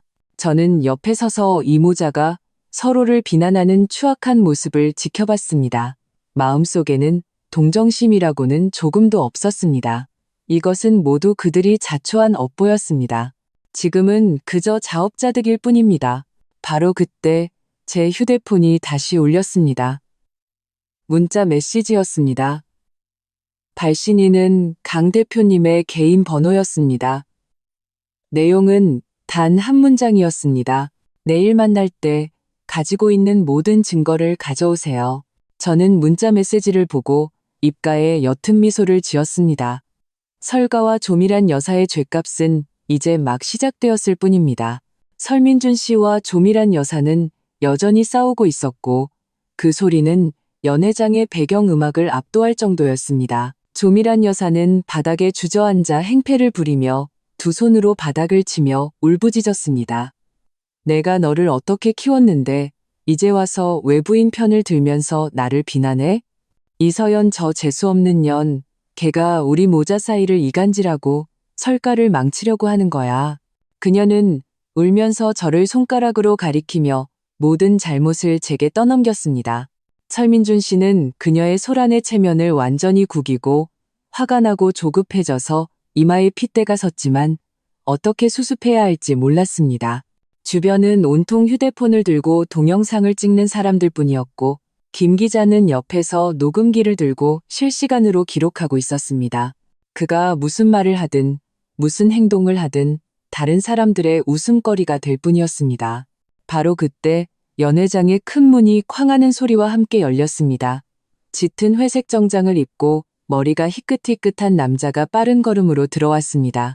설민준 씨의 아버지 설강혁 회장이었습니다. 그는 막 지방 출장에서 돌아온 참이었습니다. 연회장에 들어서자마자 눈앞에 아수라장을 보고 얼굴이 소뚜껑처럼 시커멓게 굳어졌습니다. 함께 온 비서가 서둘러 다가가 그의 귓가에 나지막이 몇 마디 말을 전하며 방금 일어난 일을 간단히 보고했습니다. 설강혁 회장은 들을수록 안색이 나빠졌고 마지막에는 화가 나서 손까지 떨었습니다. 그는 바닥에서 울부짖고 있는 조미란 여사는 거들떠보지도 않고 곧장 설민준 씨 앞으로 걸어가 손을 들어 그의 뺨을 세차게 때렸습니다. 짝 하는 날카로운 소리가 연 회장을 순식간에 조용하게 만들었습니다. 모든 사람의 시선이 그들 부자에게 집중되었습니다. 심지어 조미란 여사의 울음소리도 멈췄습니다. 그녀는 멍하니 설강혁 회장을 쳐다봤습니다. 설민준 씨는 뺨을 감싸 쥐고 믿을 수 없다는 듯 설강혁 회장을 쳐다봤습니다. 눈이 붉어졌습니다. 아버지, 저를 때리셨어요?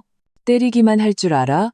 이 쓸모없는 놈, 때려 죽여도 시원찮아. 설강혁 회장의 목소리는 분노로 가득 차 사람들의 귀가 아플 정도였습니다. 회사가 3년 동안 얼마나 많은 인맥을 동원해서 강 대표님 회사와의 협력 기회를 겨우 따냈는데 너는 멋대로 핵심 데이터를 수정하고 사기를 쳐. 게다가 내 엄마가 이렇게 중요한 자리에서 망신당하게 만들고 며느리를 욕하고 강 대표님 옷에 와인까지 쏟게 해. 이제 협력은 무산되고 회사는 2천만 원짜리 옷값까지 물어줘야 해. 말해봐, 도대체 무슨 생각이야? 설가를 완전히 망쳐야 속이 시원하겠어? 설민준 씨는 꾸지람을 듣고 고개를 숙인 채 반박하지 못했습니다. 뺨을 감싸 쥔 손이 미세하게 떨렸습니다. 조미란 여사는 이 광경을 보고 서둘러 바닥에서 일어나 설강혁 회장 곁으로 달려가 그의 팔을 붙잡고 울며 호소했습니다. 여보, 민준이 탓이 아니에요. 이건 다 이서연이 꾸민 짓이에요. 걔가 일부러 짝퉁 옷을 입고 와서 저를 망신 주고 몰래 제안서를 강 대표한테 줘서 우리랑 강 대표 사이를 이간질했어요. 걔는 재앙 덩어리예요. 어서 걔를 설가에서 쫓아내야 해요. 닥쳐. 설강혁 회장은 조미란 여사의 손을 거칠게 뿌리치며 실망 가득한 눈빛으로 말했습니다. 방금 김 비서가 일의 전말을 다 말해줬어. 당신이 먼저 사람들 앞에서 서연이를 조롱했고 당신이 일부러 강 대표님 옷에 와인을 쏟았어. 이제 와서 서연이한테 뒤집어 씌우려고? 조미란, 나는 당신이 이렇게까지 어리석고 분별력이 없을 줄은 몰랐어. 조미란 여사는 설강혁 회장의 호통에 감히 말을 잇지 못하고 억울한 듯 눈물만 훔치며 나도 이 집을 위해서 그런 거예요. 라고 작게 중얼거렸습니다. 설강혁 회장은 심호흡을 하며 감정을 가라앉히려 애썼습니다. 그는 저를 돌아보며 아까보다는 부드러워졌지만 거부할 수 없는 강압적인 어조로 말했습니다. 서연아, 네 마음이 상한 건 안다. 하지만 너는 어쨌든 설가의 며느리다.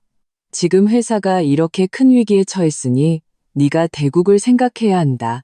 보충 제안서를 내놓고 나랑 같이 강 대표님께 가서 사과드리자.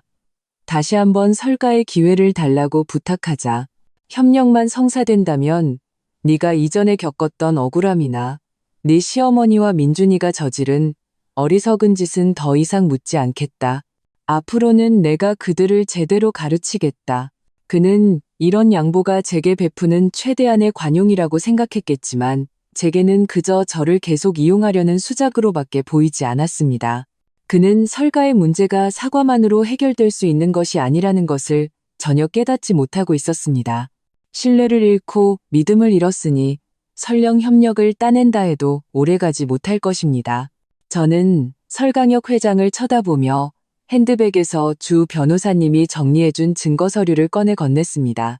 회장님, 협력을 되돌리고 싶으시다면 우선 회사 내부 문제부터 해결하셔야 합니다. 이것은 조미란 여사님께서 최근 반년 동안 회사에서 3억 2천만 원의 자금을 빼돌려 동생 조태호 씨 계좌로 이체한 증거입니다. 은행 이체 기록, 재무 담당자의 증언, 그리고 조태호 씨가 이 돈으로 스포츠카와 아파트를 구매한 증거가 모두 들어 있습니다. 또한 이것은 설민준 씨가 프로젝트 데이터를 수정한 전체 기록입니다. 수정 전후의 제안서 비교와 제 경고를 무시했던 메신저 대화 기록도 포함되어 있습니다. 이것들부터 먼저 보시죠. 설강혁 회장은 서류를 받아들고 보면 볼수록 안색이 굳어졌습니다. 서류 가장자리를 쥔 손가락이 하얗게 질렸고 마디마디가 힘 때문에 미세하게 떨렸습니다. 조미란 여사는 옆에서 힐끗 보다가 은행 이체 기록의 숫자를 보고 얼굴이 순식간에 새하얗게 질렸습니다. 그녀는 설강혁 회장의 팔을 붙잡고 당황하며 변명했습니다. 여보, 서연이 말 듣지 마세요. 저건 다 걔가 위조한 거예요. 걔가 저를 모함해서 이 집에서 쫓아내려는 거예요. Now? 위조라고요?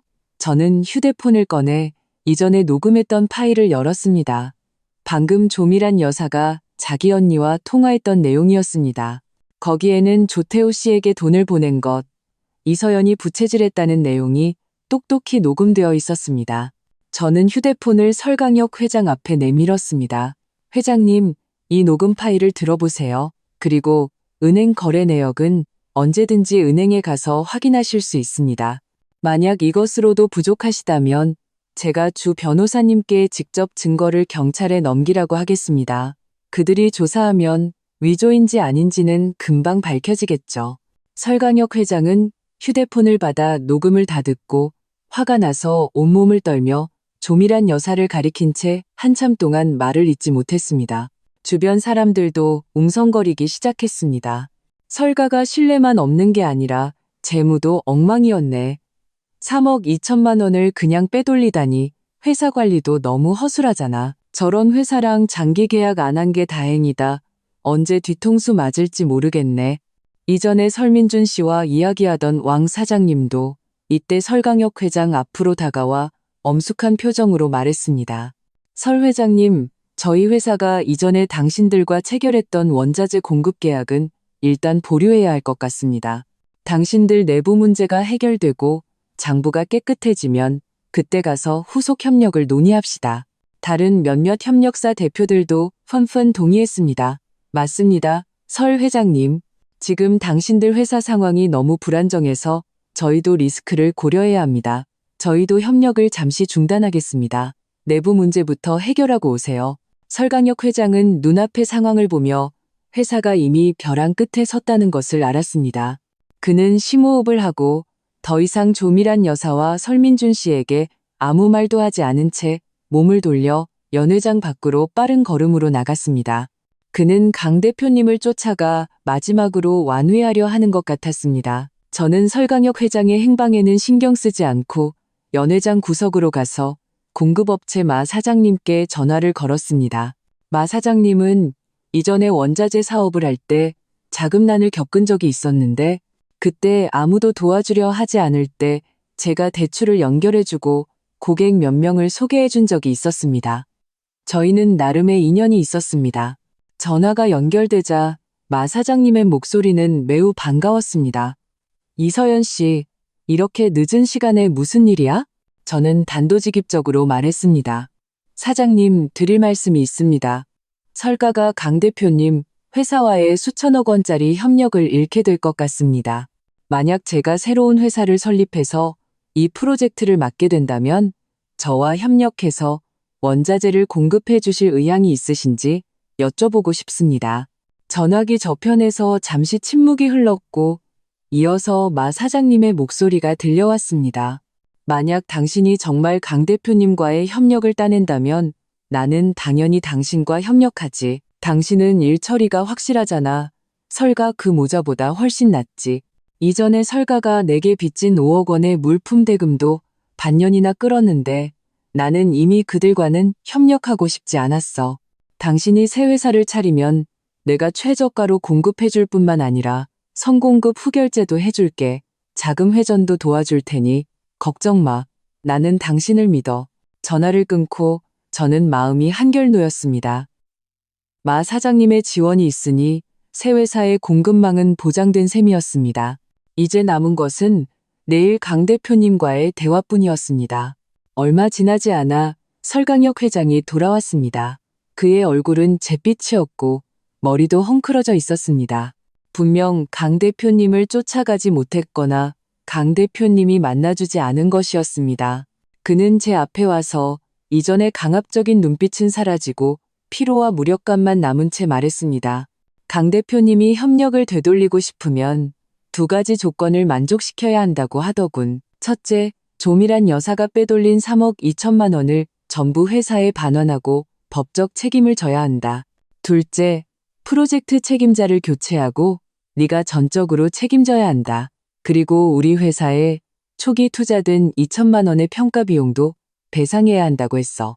이 조건은 정확히 조미란 여사와 설민준 씨의 약점을 찔렀습니다.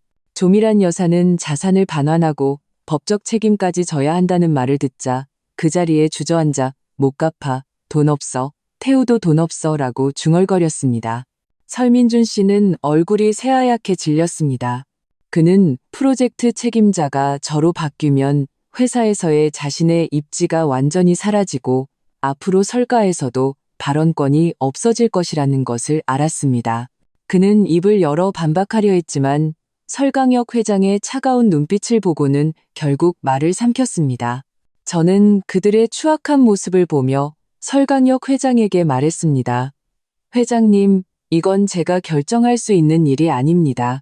강 대표님의 조건입니다. 동의하시면 내일 저희가 함께 강 대표님과 이야기할 수 있습니다. 동의하지 않으시면 협력은 이대로 끝나는 수밖에 없습니다. 설강혁 회장은 바닥에 주저앉은 조미란 여사를 쳐다보고 옆에서 얼굴이 창백해진 채 주먹을 꽉 쥔 설민준 씨를 쳐다보며 깊은 한숨을 내쉬었습니다.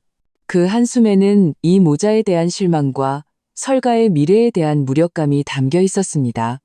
그는 이것이 설가의 마지막 기회라는 것을 알았습니다. 만약 이 기회를 놓치면 회사는 정말로 끝장날 것이었습니다. 설강혁 회장은 그 자리에 서서 강 대표님이 제시한 조건이 적힌 종이를 반복해서 만지작거렸습니다. 힘을 주어 쥔 손가락 마디가 하얗게 질렸습니다. 연 회장의 음악은 이미 멈췄고 간간히 들려오는 사람들의 수군거림과 조미란 여사의 억눌린 흐느낌만이 남아 있었습니다. 공기 중에는 숨막히는 어색함이 감돌았습니다. 그는 바닥에 주저앉은 조미란 여사를 쳐다보고 창백한 얼굴의 설민준 씨를 훑어본 후 마침내 깊은 한숨을 내쉬었습니다. 좋아, 강 대표님의 조건에 동의하겠네. 그는 조미란 여사를 돌아보며 얼음장처럼 차가운 목소리로 말했습니다. 조미란, 당신 내일 당장 빼돌린 3억 2천만 원을 회사 계좌로 돌려놔. 만약 돈이 부족하면 당신 동생 그 스포츠카랑 아파트 팔아서라도 반드시 이 구멍을 메워. 만약 갚지 않겠다면 나는 경찰에 신고할 수밖에 없어. 조미란 여사는 바닥에서 벌떡 일어나 비명을 지르며 반박했습니다. 못 갚아요. 그 돈은 태호가 당연히 받아야 할 돈이에요. 걔는 내 동생인데 내가 좀 도와준 게 뭐가 잘못됐어요? 여보, 당신 나한테 이럴 수 없어요. 내가 당신한테 어떻게 했는데? 설강혁 회장의 목소리도 높아졌습니다. 당신이 회사 돈으로 친정배 불리고 회사를 위기에 빠뜨렸는데 아직도 당신이 잘했다고 생각해? 이대로 결정된 거야. 더 이상 상의할 거 없어? 그는 다시 설민준 씨를 돌아봤습니다. 눈빛에는 매서움이 가득했습니다. 그리고 너, 오늘부터 너는 어떤 프로젝트도 맡지 마. 재무부로 가서 이전 장부들 다 정리해. 만약 다른 문제가 발견되면 너도 무사하지 못할 줄 알아. 설민준 씨는 한 걸음 앞으로 나와 무슨 말을 하려 했지만 설강혁 회장의 눈빛에 눌려 뒤로 물러섰습니다. 그 눈빛의 매서움은 설민준 씨가 전에 본 적 없는 것이었습니다. 그는 이번에 아버지가 진심이라는 것을, 더 이상은 어물쩍 넘어갈 수 없다는 것을 알았습니다. 저는 눈앞의 소동을 지켜보며 휴대폰으로 강 대표님께 문자 메시지를 보냈습니다. 설강혁 회장이 조건에 동의했다는 내용이었습니다. 얼마 지나지 않아 강 대표님으로부터 답장이 왔습니다. 내용은 간결했습니다. 내일 오전 10시 회사 회의실, 모든 서류를 가지고 오세요. 저는 휴대폰을 집어넣었습니다. 마음속으로는 내일 회의가 진정한 관건이라는 것을 분명히 알고 있었습니다. 설가가 협력을 지킬 수 있을지, 그리고 제가 새로운 사업을 시작할 수 있을지는 모두 내일의 결과에 달려 있었습니다. 연회장에서 나와 저는 집으로 돌아와 다음날 가져갈 서류들을 정리하기 시작했습니다.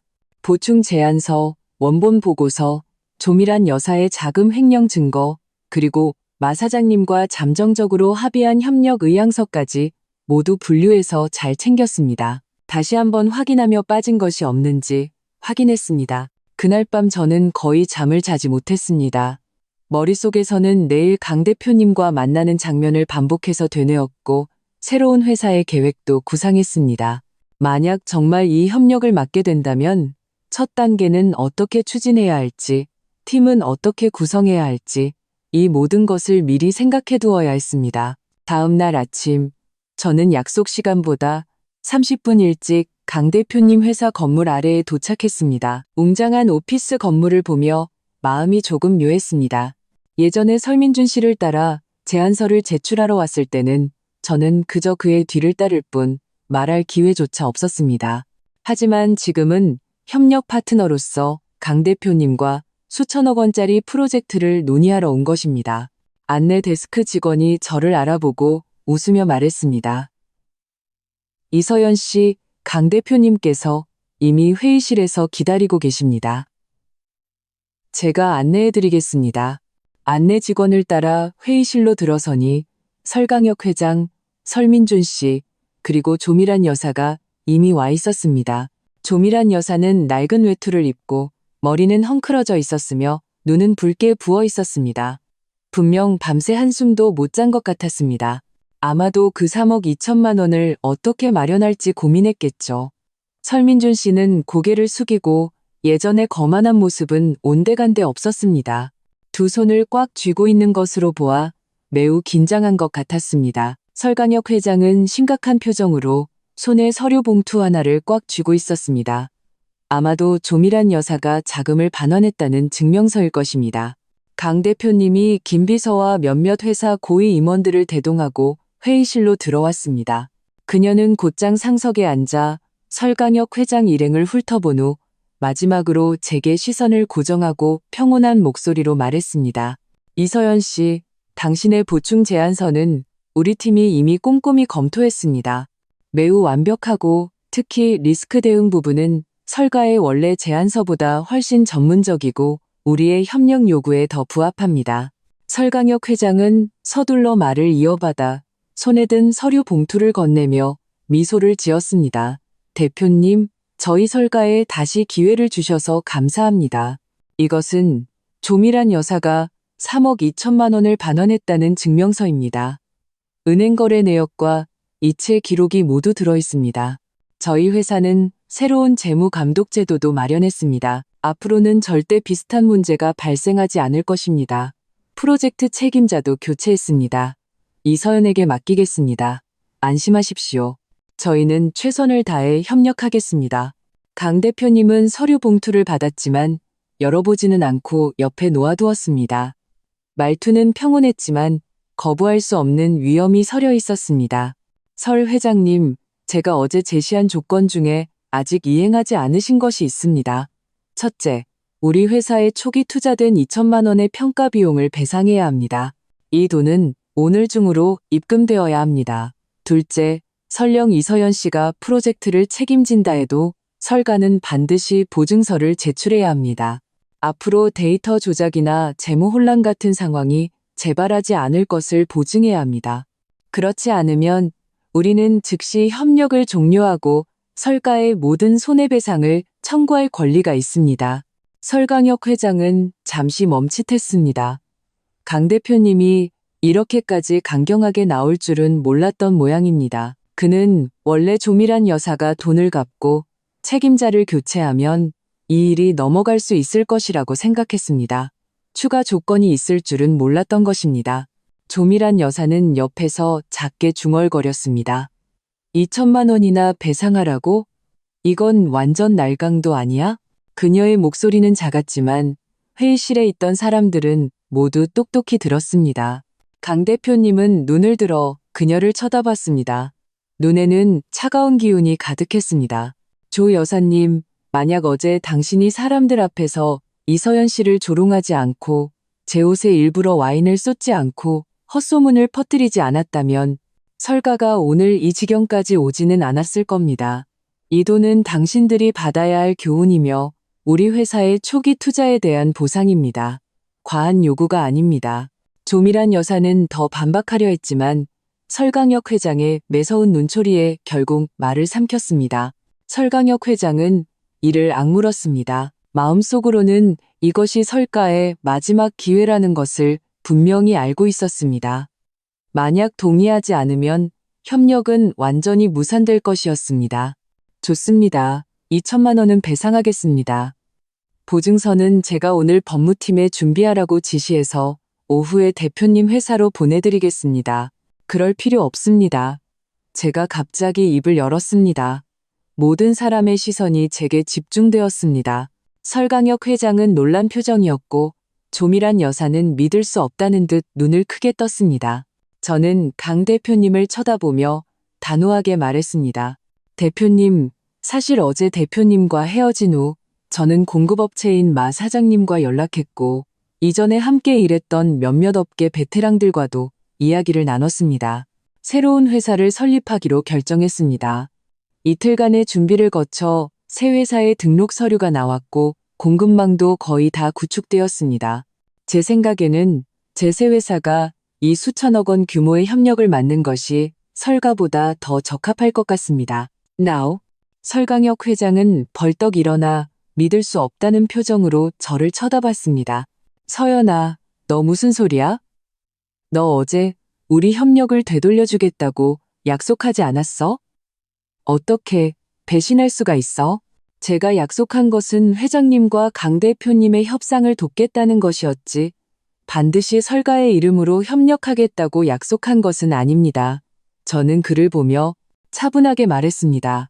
회장님도 보셨다시피 설가는 지금 내부 문제가 심각하고 재무는 혼란스럽고 신뢰는 바닥에 떨어졌습니다. 설령 이 협력을 맡는다 해도 제대로 해낼 수 있을지 의문입니다.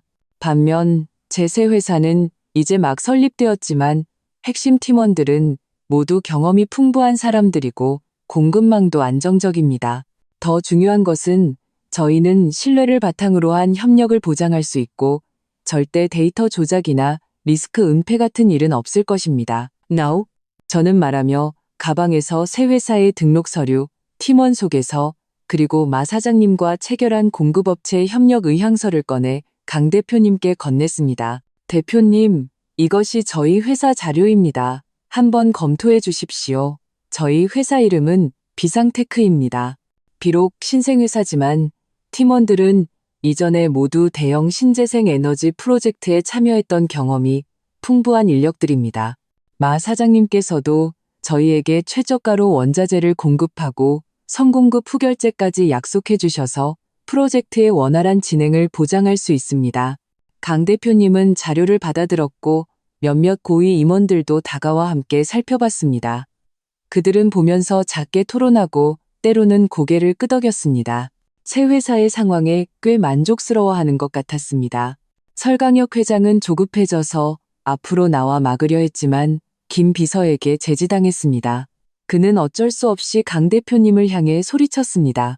대표님, 그럴 수는 없습니다. 저희 설가는 대표님의 모든 조건을 만족시켰습니다. 저희에게 이러시면 안 됩니다. 강 대표님은 그를 무시하고 계속 자료를 검토했습니다. 대략 10분쯤 지나서 그녀는 자료를 내려놓고 저를 쳐다봤습니다. 입가에 미소가 번졌습니다. 비상테크의 자격과 제안서는 모두 문제가 없습니다. 팀 구성도 전문적이고 공급망도 보장되어 있군요. 제 생각에도 비상테크가 이 협력을 맡는 것이 설가보다 확실히 더 적합해 보입니다. 그녀는 잠시 말을 멈추고 김 비서를 향해 말했습니다. 법무팀에 연락해서 오늘 오후에 비상테크와 계약 세부 사항을 조율하고 최대한 빨리 계약을 체결하도록 해요. 김 비서는 네, 대표님이라고 대답했습니다. 설강혁 회장은 이 말을 듣고 다리에 힘이 풀려 의자에 주저앉을 뻔했습니다. 얼굴은 종잇장처럼 하얗게 질렸습니다. 조미란 여사는 화가 나서 온몸을 떨며 저를 가리키며 욕했습니다. 이서연, 이 배신자, 너 일부러 그랬지. 우리 설가를 완전히 죽이려는 거지? 저는 그녀를 쳐다보며 차분하게 말했습니다. 저는 배신자가 아닙니다. 누구를 죽이려는 생각도 없고요. 저는 그저 제게 주어진 기회를 잡았을 뿐입니다. 마치 당신들이 당시 저를 계략에 빠뜨리려 했던 것처럼요. 지금의 결과는 모두 당신들이 자초한 것입니다. 누구를 탓할 수 없습니다. 강 대표님은 자리에서 일어나 설강혁 회장을 향해 말했습니다. 설 회장님, 협력은 비상테크가 맡기로 결정되었으니 이전에 제출하셨던 제안서와 관련 자료들은 돌려드리겠습니다. 그리고 그 2천만 원의 평가 비용은 현재 상황을 고려해서 받지 않겠습니다. 하지만 조미란 여사님이 제 옷을 더럽힌 것에 대한 배상은 이전에 말씀드린 대로 진행하겠습니다. 브랜드 측의 견적서가 회사로 발송될 것입니다. 말을 마친 강 대표님은 더 이상 설강혁 회장과 조미란 여사를 쳐다보지도 않고 제게 말했습니다. 이서연 대표님, 오후에 팀원들과 함께 계약 조율하러 오세요. 무슨 문제 있으면 언제든지 김 비서에게 연락하시고요. 저는 고개를 끄덕였습니다. 감사합니다, 강 대표님. 오후에 시간 맞춰 가겠습니다. 강 대표님과 김 비서를 따라 회의실을 나오면서 저는 뒤를 돌아봤습니다. 설강혁 회장은 의자에 앉아 두 손으로 머리를 감싸쥐고 매우 지쳐 보였습니다. 조미란 여사는 여전히 울며 욕을 하고 있었지만 아무도 그녀를 신경 쓰지 않았습니다. 설민준 씨는 고개를 숙인 채 무슨 생각을 하는지 알 수 없었습니다. 제 마음속에는 동정심이라고는 조금도 없었습니다. 그저 그들이 받아야 할 대가를 치르고 있다고 생각했습니다. 오후에 저는 팀원들을 데리고 강 대표님 회사 법무팀과 계약 세부 사항을 조율했습니다. 모든 조항이 순조롭게 협의되었고 강 대표님 회사 측에서도 매우 성의를 보여 대금 지급 방식과 협력 기간 면에서 유리한 조건을 제시해 주었습니다. 계약서에 서명할 때 저는 종이 위에 적힌 비상테크라는 이름을 보며 마음이 매우 든든했습니다. 이것은 제 자신의 회사이고 제가 설가에서 벗어나 새롭게 시작할 기회였습니다. 계약을 마친 후 강 대표님은 저와 잠시 이야기를 나눴습니다. 그녀는 말했습니다. 이 대표, 나는 당신을 믿고 비상테크를 믿습니다. 이 프로젝트 잘 해내면 앞으로 우리에게는 더 많은 협력 기회가 있을 겁니다. 저는 웃으며 말했습니다. 감사합니다. 강 대표님, 절대 실망시켜드리지 않겠습니다. 강 대표님 회사에서 나와 저는 마 사장님께 전화를 걸어 계약이 체결되었으니 원자재를 준비해달라고 말했습니다. 마 사장님은 매우 기뻐하며 최대한 빨리 생산을 준비해서 프로젝트 진행에 차질이 없도록 하겠다고 말했습니다. 그 후의 나날들, 저는 새 회사의 운영과 프로젝트 추진에 온전히 몰두했습니다. 팀원들은 모두 유능했고 다 함께 힘을 합쳐 금세 프로젝트의 초기 준비 작업을 마쳤습니다. 원자재도 제때 도착했고 생산 진도는 예상보다 빨랐습니다. 한편 설가 쪽은 강 대표님 회사와의 협력을 이룬 후 상황이 점점 더 나빠졌습니다. 이전의 협력사들은 팬팬 자금을 회수했고 공급업체들도 대금 독촉을 시작했습니다. 회사의 자금줄은 완전히 끊겼습니다. 설강혁 회장은 다른 회사를 찾아 협력하려 했지만 신뢰를 잃고 재무가 혼란스러운 회사와 협력하려는 곳은 아무도 없었습니다. 조미란 여사의 동생 조태우 씨는 차와 집을 팔지 않았고 그 3억 2천만 원도 갚지 않았습니다. 설강혁 회장은 어쩔 수 없이 집을 담보로 잡혔지만 여전히 회사의 구멍을 메우기에는 역부족이었습니다. 대략 한 달쯤 지나 저는 업계 친구로부터 설가 회사가 파산 절차에 들어갔다는 소식을 들었습니다. 설민준 씨도 회사에서 나와 밖에서 평범한 일자리를 구했다고 합니다. 조미란 여사는 매일 집에서 울며 여기저기서 제 험담을 하고 다녔지만 아무도 그녀를 믿지 않았습니다. 저는 더 이상 그들의 소식에 신경 쓰지 않고 모든 에너지를 프로젝트에 쏟았습니다. 프로젝트가 하나씩 진행되고 회사가 하루하루 성장하는 것을 보며 프로젝트가 3개월 차에 접어들었을 때 우리 비상테크는 업계에서 어느 정도 명성을 얻게 되었습니다.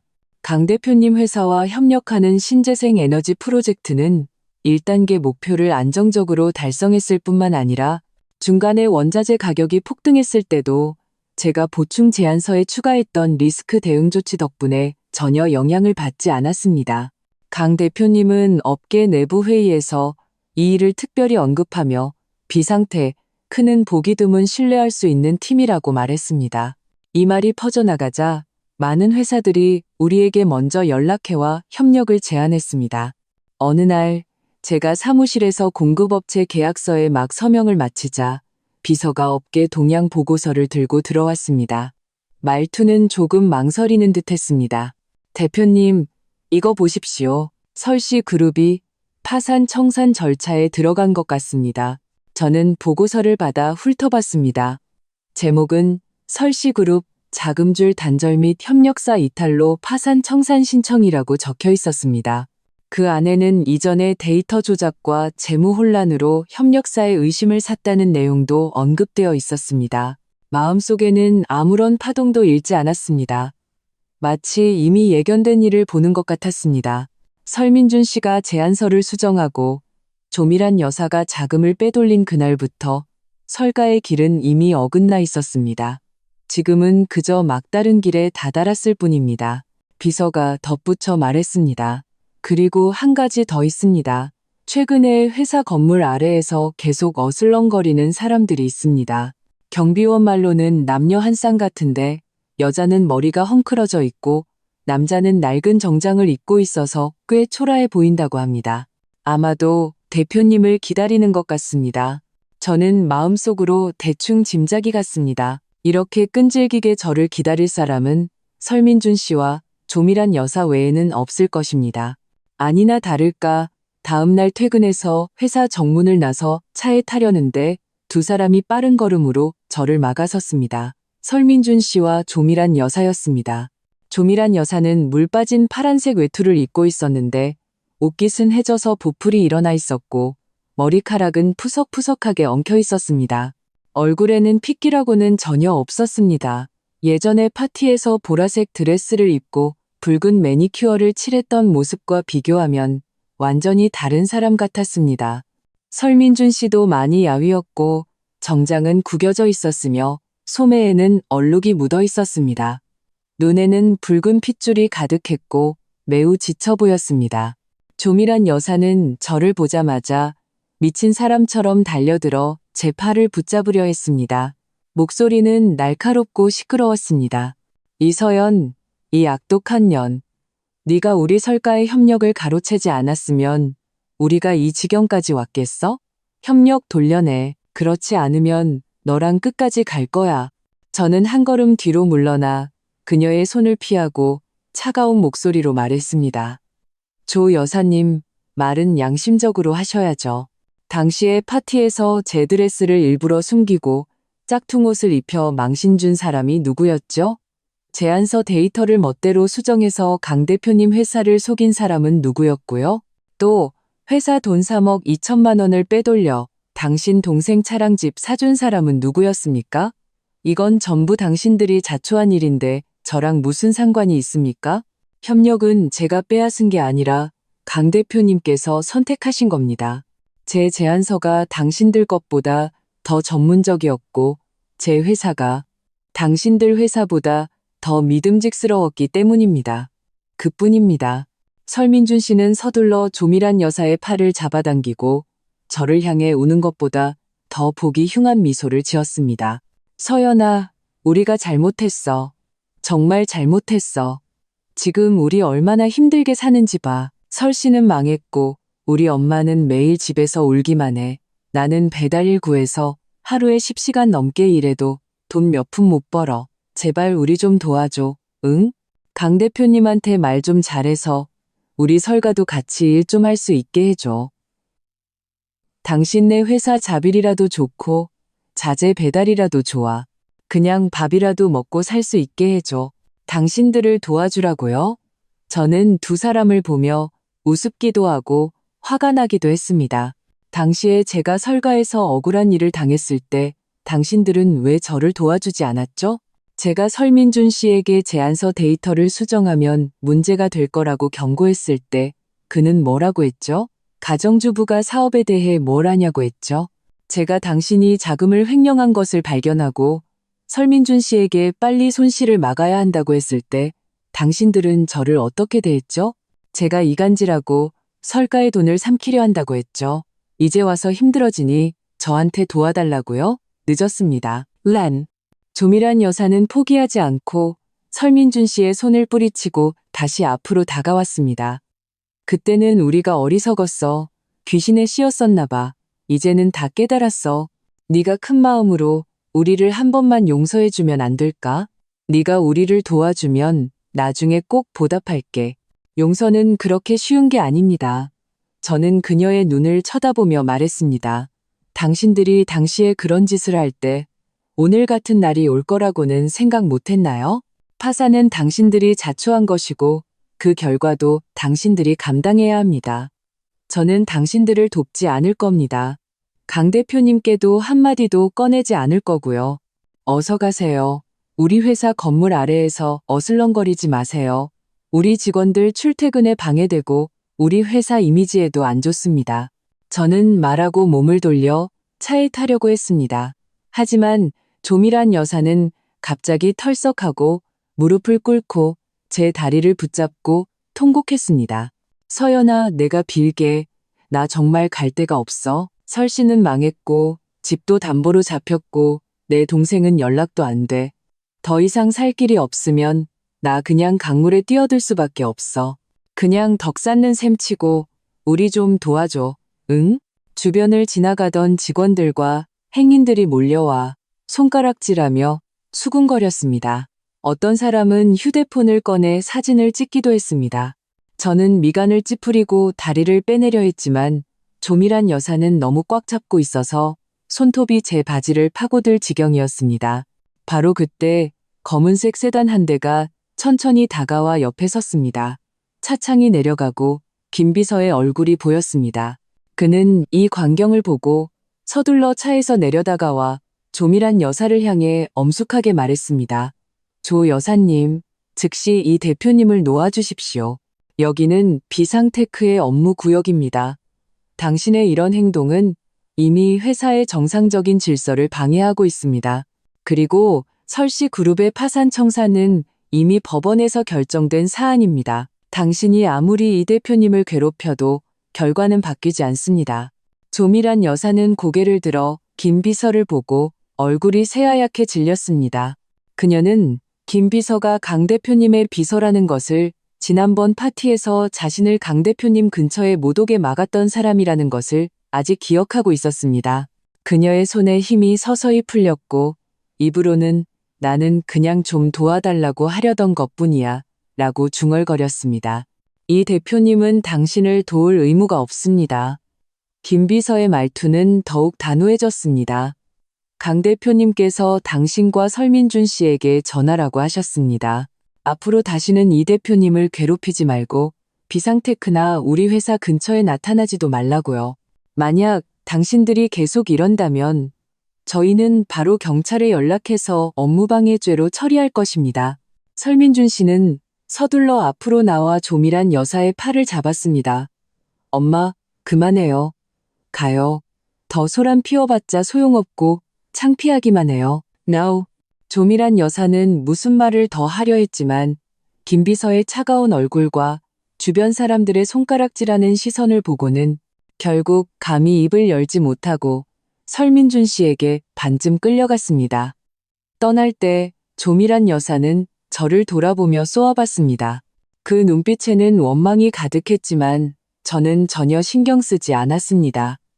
그녀는 이제 눈을 부릅뜨는 것 외에는 아무것도 할 수 없었습니다. 김 비서는 제게 금방 명함 한 장을 건네며 웃으며 말했습니다.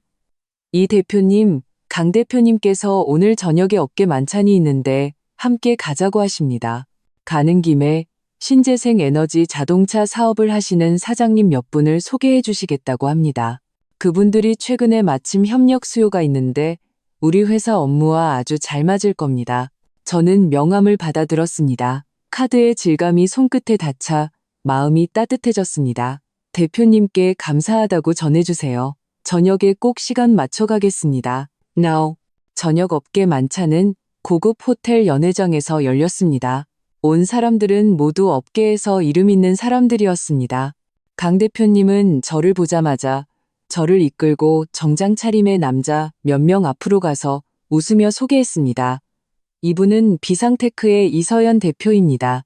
이분 회사는 신재생 에너지 프로젝트를 아주 전문적으로 합니다. 지난번에 우리와 협력했을 때 단 한 번의 실수도 없었을 뿐만 아니라 우리 비용도 많이 절감해 주었습니다. 안경 쓴 한 사장님이 서둘러 손을 내밀어 저와 악수했습니다. 이 대표님, 안녕하십니까? 말씀은 익히 들었습니다. 저희 회사가 최근에 신재생 에너지 자동차 배터리 프로젝트를 추진하려 하는데 마침 믿을 만한 파트너를 찾고 있었습니다. 나중에 꼭 한번 제대로 이야기 나눠야겠습니다. 다른 사장님도 이어서 말했습니다. 맞습니다. 이 대표님. 저희도 에너지 저장 프로젝트가 있는데 실력 있는 팀과 협력하고 싶습니다. 관심 있으시면 내일 바로 시간 잡아서 자세히 이야기 나누시죠. 저는 웃으며 그들과 일일이 악수했습니다. 사장님들의 인정에 감사드립니다. 나중에 천천히 이야기 나누다 보면 분명 좋은 협력 기회를 찾을 수 있을 겁니다. 강 대표님은 제가 그들과 이야기가 잘 통하는 것을 보고 조용히 제게 말했습니다. 내가 말했잖아요. 당신은 분명 그들과 잘 통할 거라고. 당신 능력이 있으니 협력할 사람이 없을까봐 걱정할 필요 없어요. 저는 강 대표님과 잔을 부딪혔습니다. 그래도 대표님께 감사해야죠. 당시에 대표님께서 기회를 주지 않으셨다면 지금의 비상테크도 없었을 겁니다. 기회는 준비된 사람에게 오는 겁니다. 강 대표님은 와인을 한 모금 마시고 말했습니다. 만약 당신에게 그 보충 제안서가 없었고 그 능력이 없었다면 내가 기회를 줬어도 당신은 잡지 못했을 겁니다. 결국에는 당신 자신이 대단한 거죠. 만찬이 거의 끝날 무렵 제 휴대폰이 진동했습니다. 주 변호사님이 보낸 문자 메시지였습니다. 조밀한 직무상 횡령 사건 입건됨. 조태우 공범 혐의. 다음 주 재판. 저는 문자를 보고 바로 삭제했습니다. 올 것은 오게 마련입니다. 조밀한 여사와 조태우 씨는 받지 말아야 할 돈을 받았고 불법적인 일을 저질렀으니 법적 책임을 져야 합니다. 그것이 그들이 받아야 할 대가입니다. 호텔에서 나오니 저녁 바람이 불어와 매우 상쾌했습니다. 저는 길가의 네온사인을 보며 마음이 든든했습니다. 예전에 설가에서 겪었던 그 모든 억울함과 그 모든 계략들은 이미 과거가 되었습니다. 지금의 저는 제 자신의 회사가 있고 저를 믿어주는 팀이 있고 강 대표님 같은 귀인이 있으며 끊임없이 들어오는 협력 기회가 있습니다. 저는 비상테크의 길이 이제 막 시작되었다는 것을 압니다. 앞으로 분명 더 많은 도전에 직면할 것이지만 저는 전혀 두렵지 않습니다.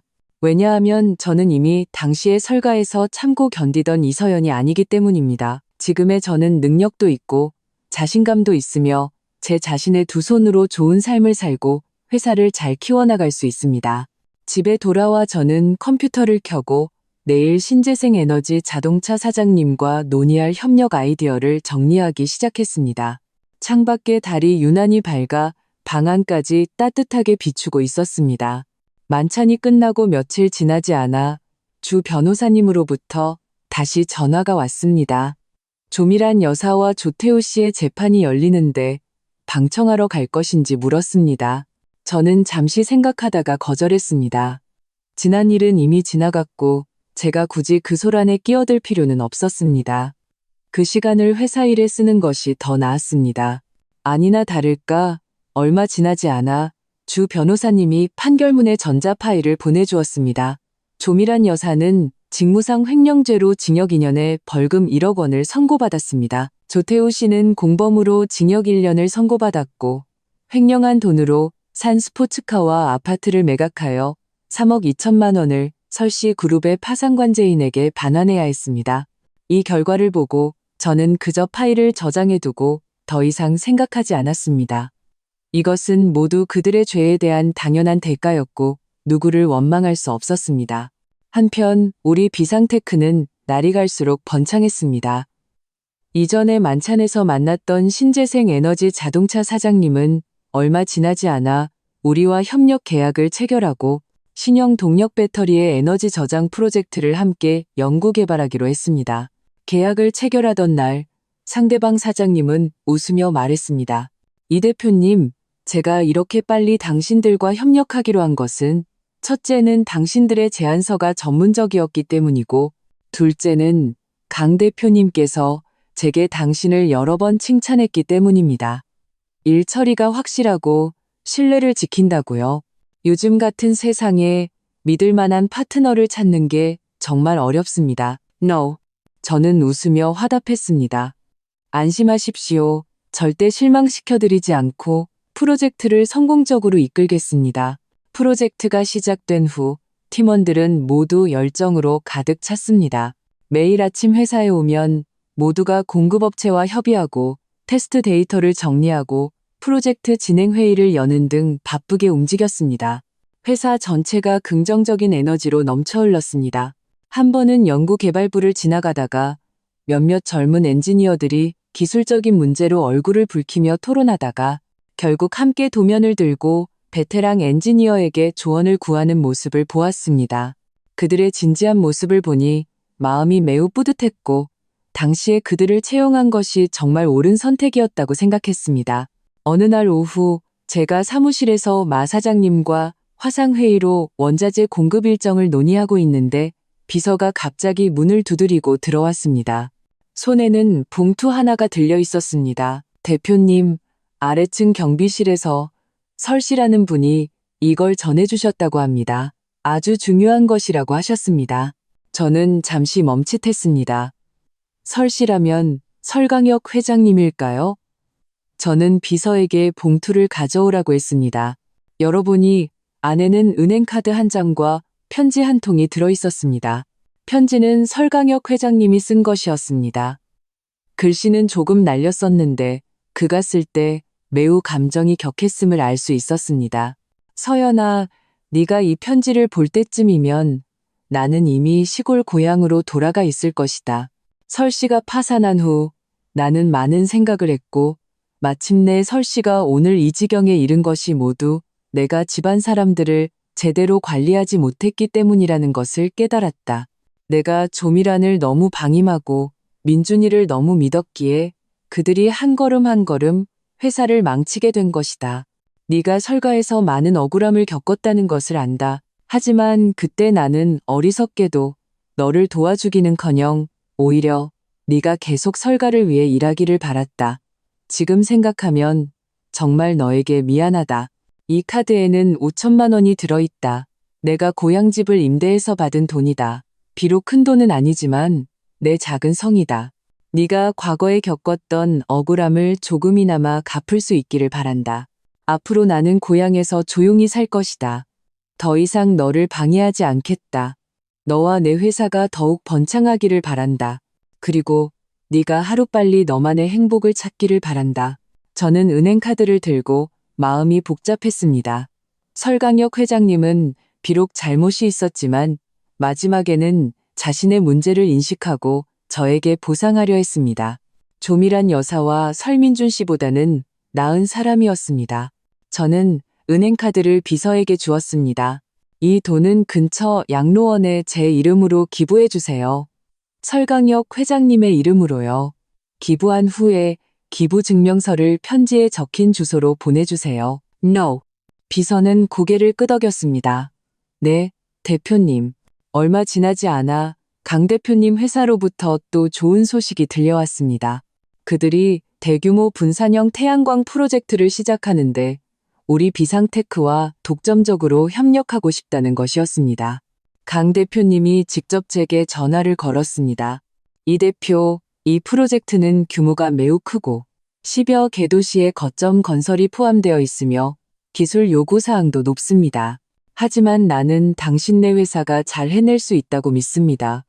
만약 이 프로젝트가 성공하면 당신네 비상테크는 신재생 에너지 업계에서 완전히 자리를 잡게 될 것입니다. 저는 서둘러 말했습니다. 대표님, 저희를 믿어주셔서 감사합니다. 저희는 반드시 최선을 다해 이 프로젝트를 성공시키겠습니다. 전화를 끊고 저는 즉시 회사의 핵심 팀을 소집하여 긴급 회의를 열고 프로젝트 상황을 모두에게 설명했습니다. 팀원들은 모두 매우 흥분했고 펀펀이 최대한 빨리 제안서를 내놓겠다고 말했습니다. 그 후 한 달 동안 우리는 거의 매일 야근하며 제안서를 다듬었고 10여 개 도시를 직접 방문하여 현장 조사를 하며 제안서의 실현 가능성을 확인했습니다. 제안서를 강 대표님 회사에 제출한 후 며칠 지나지 않아 회신을 받았습니다. 강 대표님 팀은 제안서에 매우 만족했고 우리 제안서가 다른 경쟁사들의 제안서보다 훨씬 상세하고 전문적이라고 말했습니다. 계약을 체결하던 날 강 대표님은 웃으며 제게 말했습니다. 내가 당신들을 선택한 것이 틀리지 않았다는 것을 알았어요.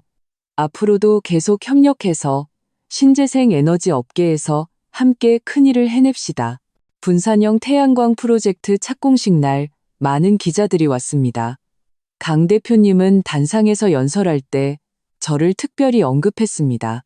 비상테크의 이서연 대표는 제가 본 여성 창업가 중에서 가장 능력 있고 가장 추진력 있는 분입니다. 시댁에서 무시당하던 가정주부에서 자신의 회사를 창업하고 이렇게 큰 프로젝트를 따내기까지 그녀는 실력으로 자신을 증명했습니다. 저는 미래의 비상테크가 반드시 신재생 에너지 업계의 선두 기업이 될 것이라고 믿습니다. 단상 아래에서는 뜨거운 박수가 터져 나왔고 기자들의 플래시가 끊임없이 터졌습니다. 저는 강 대표님 옆에 서서 성취감으로 가슴이 벅찼습니다. 예전에 저는 파티에서 한마디 하는 것조차 시어머니와 남편에게 격식도 못 차린다고 조롱당했습니다. 하지만 지금의 저는 이렇게 큰 무대에서 업계 거물들과 함께 프로젝트를 논의하고 제 회사가 더 많은 사람들에게 인정받게 할 수 있습니다. 착공식이 끝난 후 저는 현장 중앙에 서서 바쁘게 움직이는 팀원들과 멀리서 건설 중인 태양광 발전소 부지를 바라보며 희망으로 가득 찼습니다. 비서가 다가와 제게 물 한 잔을 건넸습니다. 대표님, 우리 회사 이제 정말 대단해요. 앞으로는 더욱 잘 될 거예요. None. 저는 물컵을 받아들며 웃었습니다. 네, 앞으로는 더욱 잘 될 거예요. 하지만 우리는 자만해서는 안 돼요. 계속 노력해서 모든 프로젝트를 잘 해내고 고객의 신뢰를 저버리지 말아야죠. 그 후의 나날들 우리는 분산형 태양광 프로젝트에 온전히 몰두했습니다. 과정 중에 많은 어려움이 있었지만 예를 들어 일부 도시의 부지 승인이 순조롭지 않거나 일부 원자재 공급이 지연되기도 했지만 우리는 모두 하나씩 극복했습니다. 부지 승인이 순조롭지 않으면 전담 인력을 파견하여 현지 정부와 소통하고 상세한 프로젝트 계획과 환경평가 보고서를 제공했습니다. 원자재 공급이 지연되면 마 사장님과 협의하여 공급 리듬을 조절하고 프로젝트 진행에 영향이 없도록 했습니다.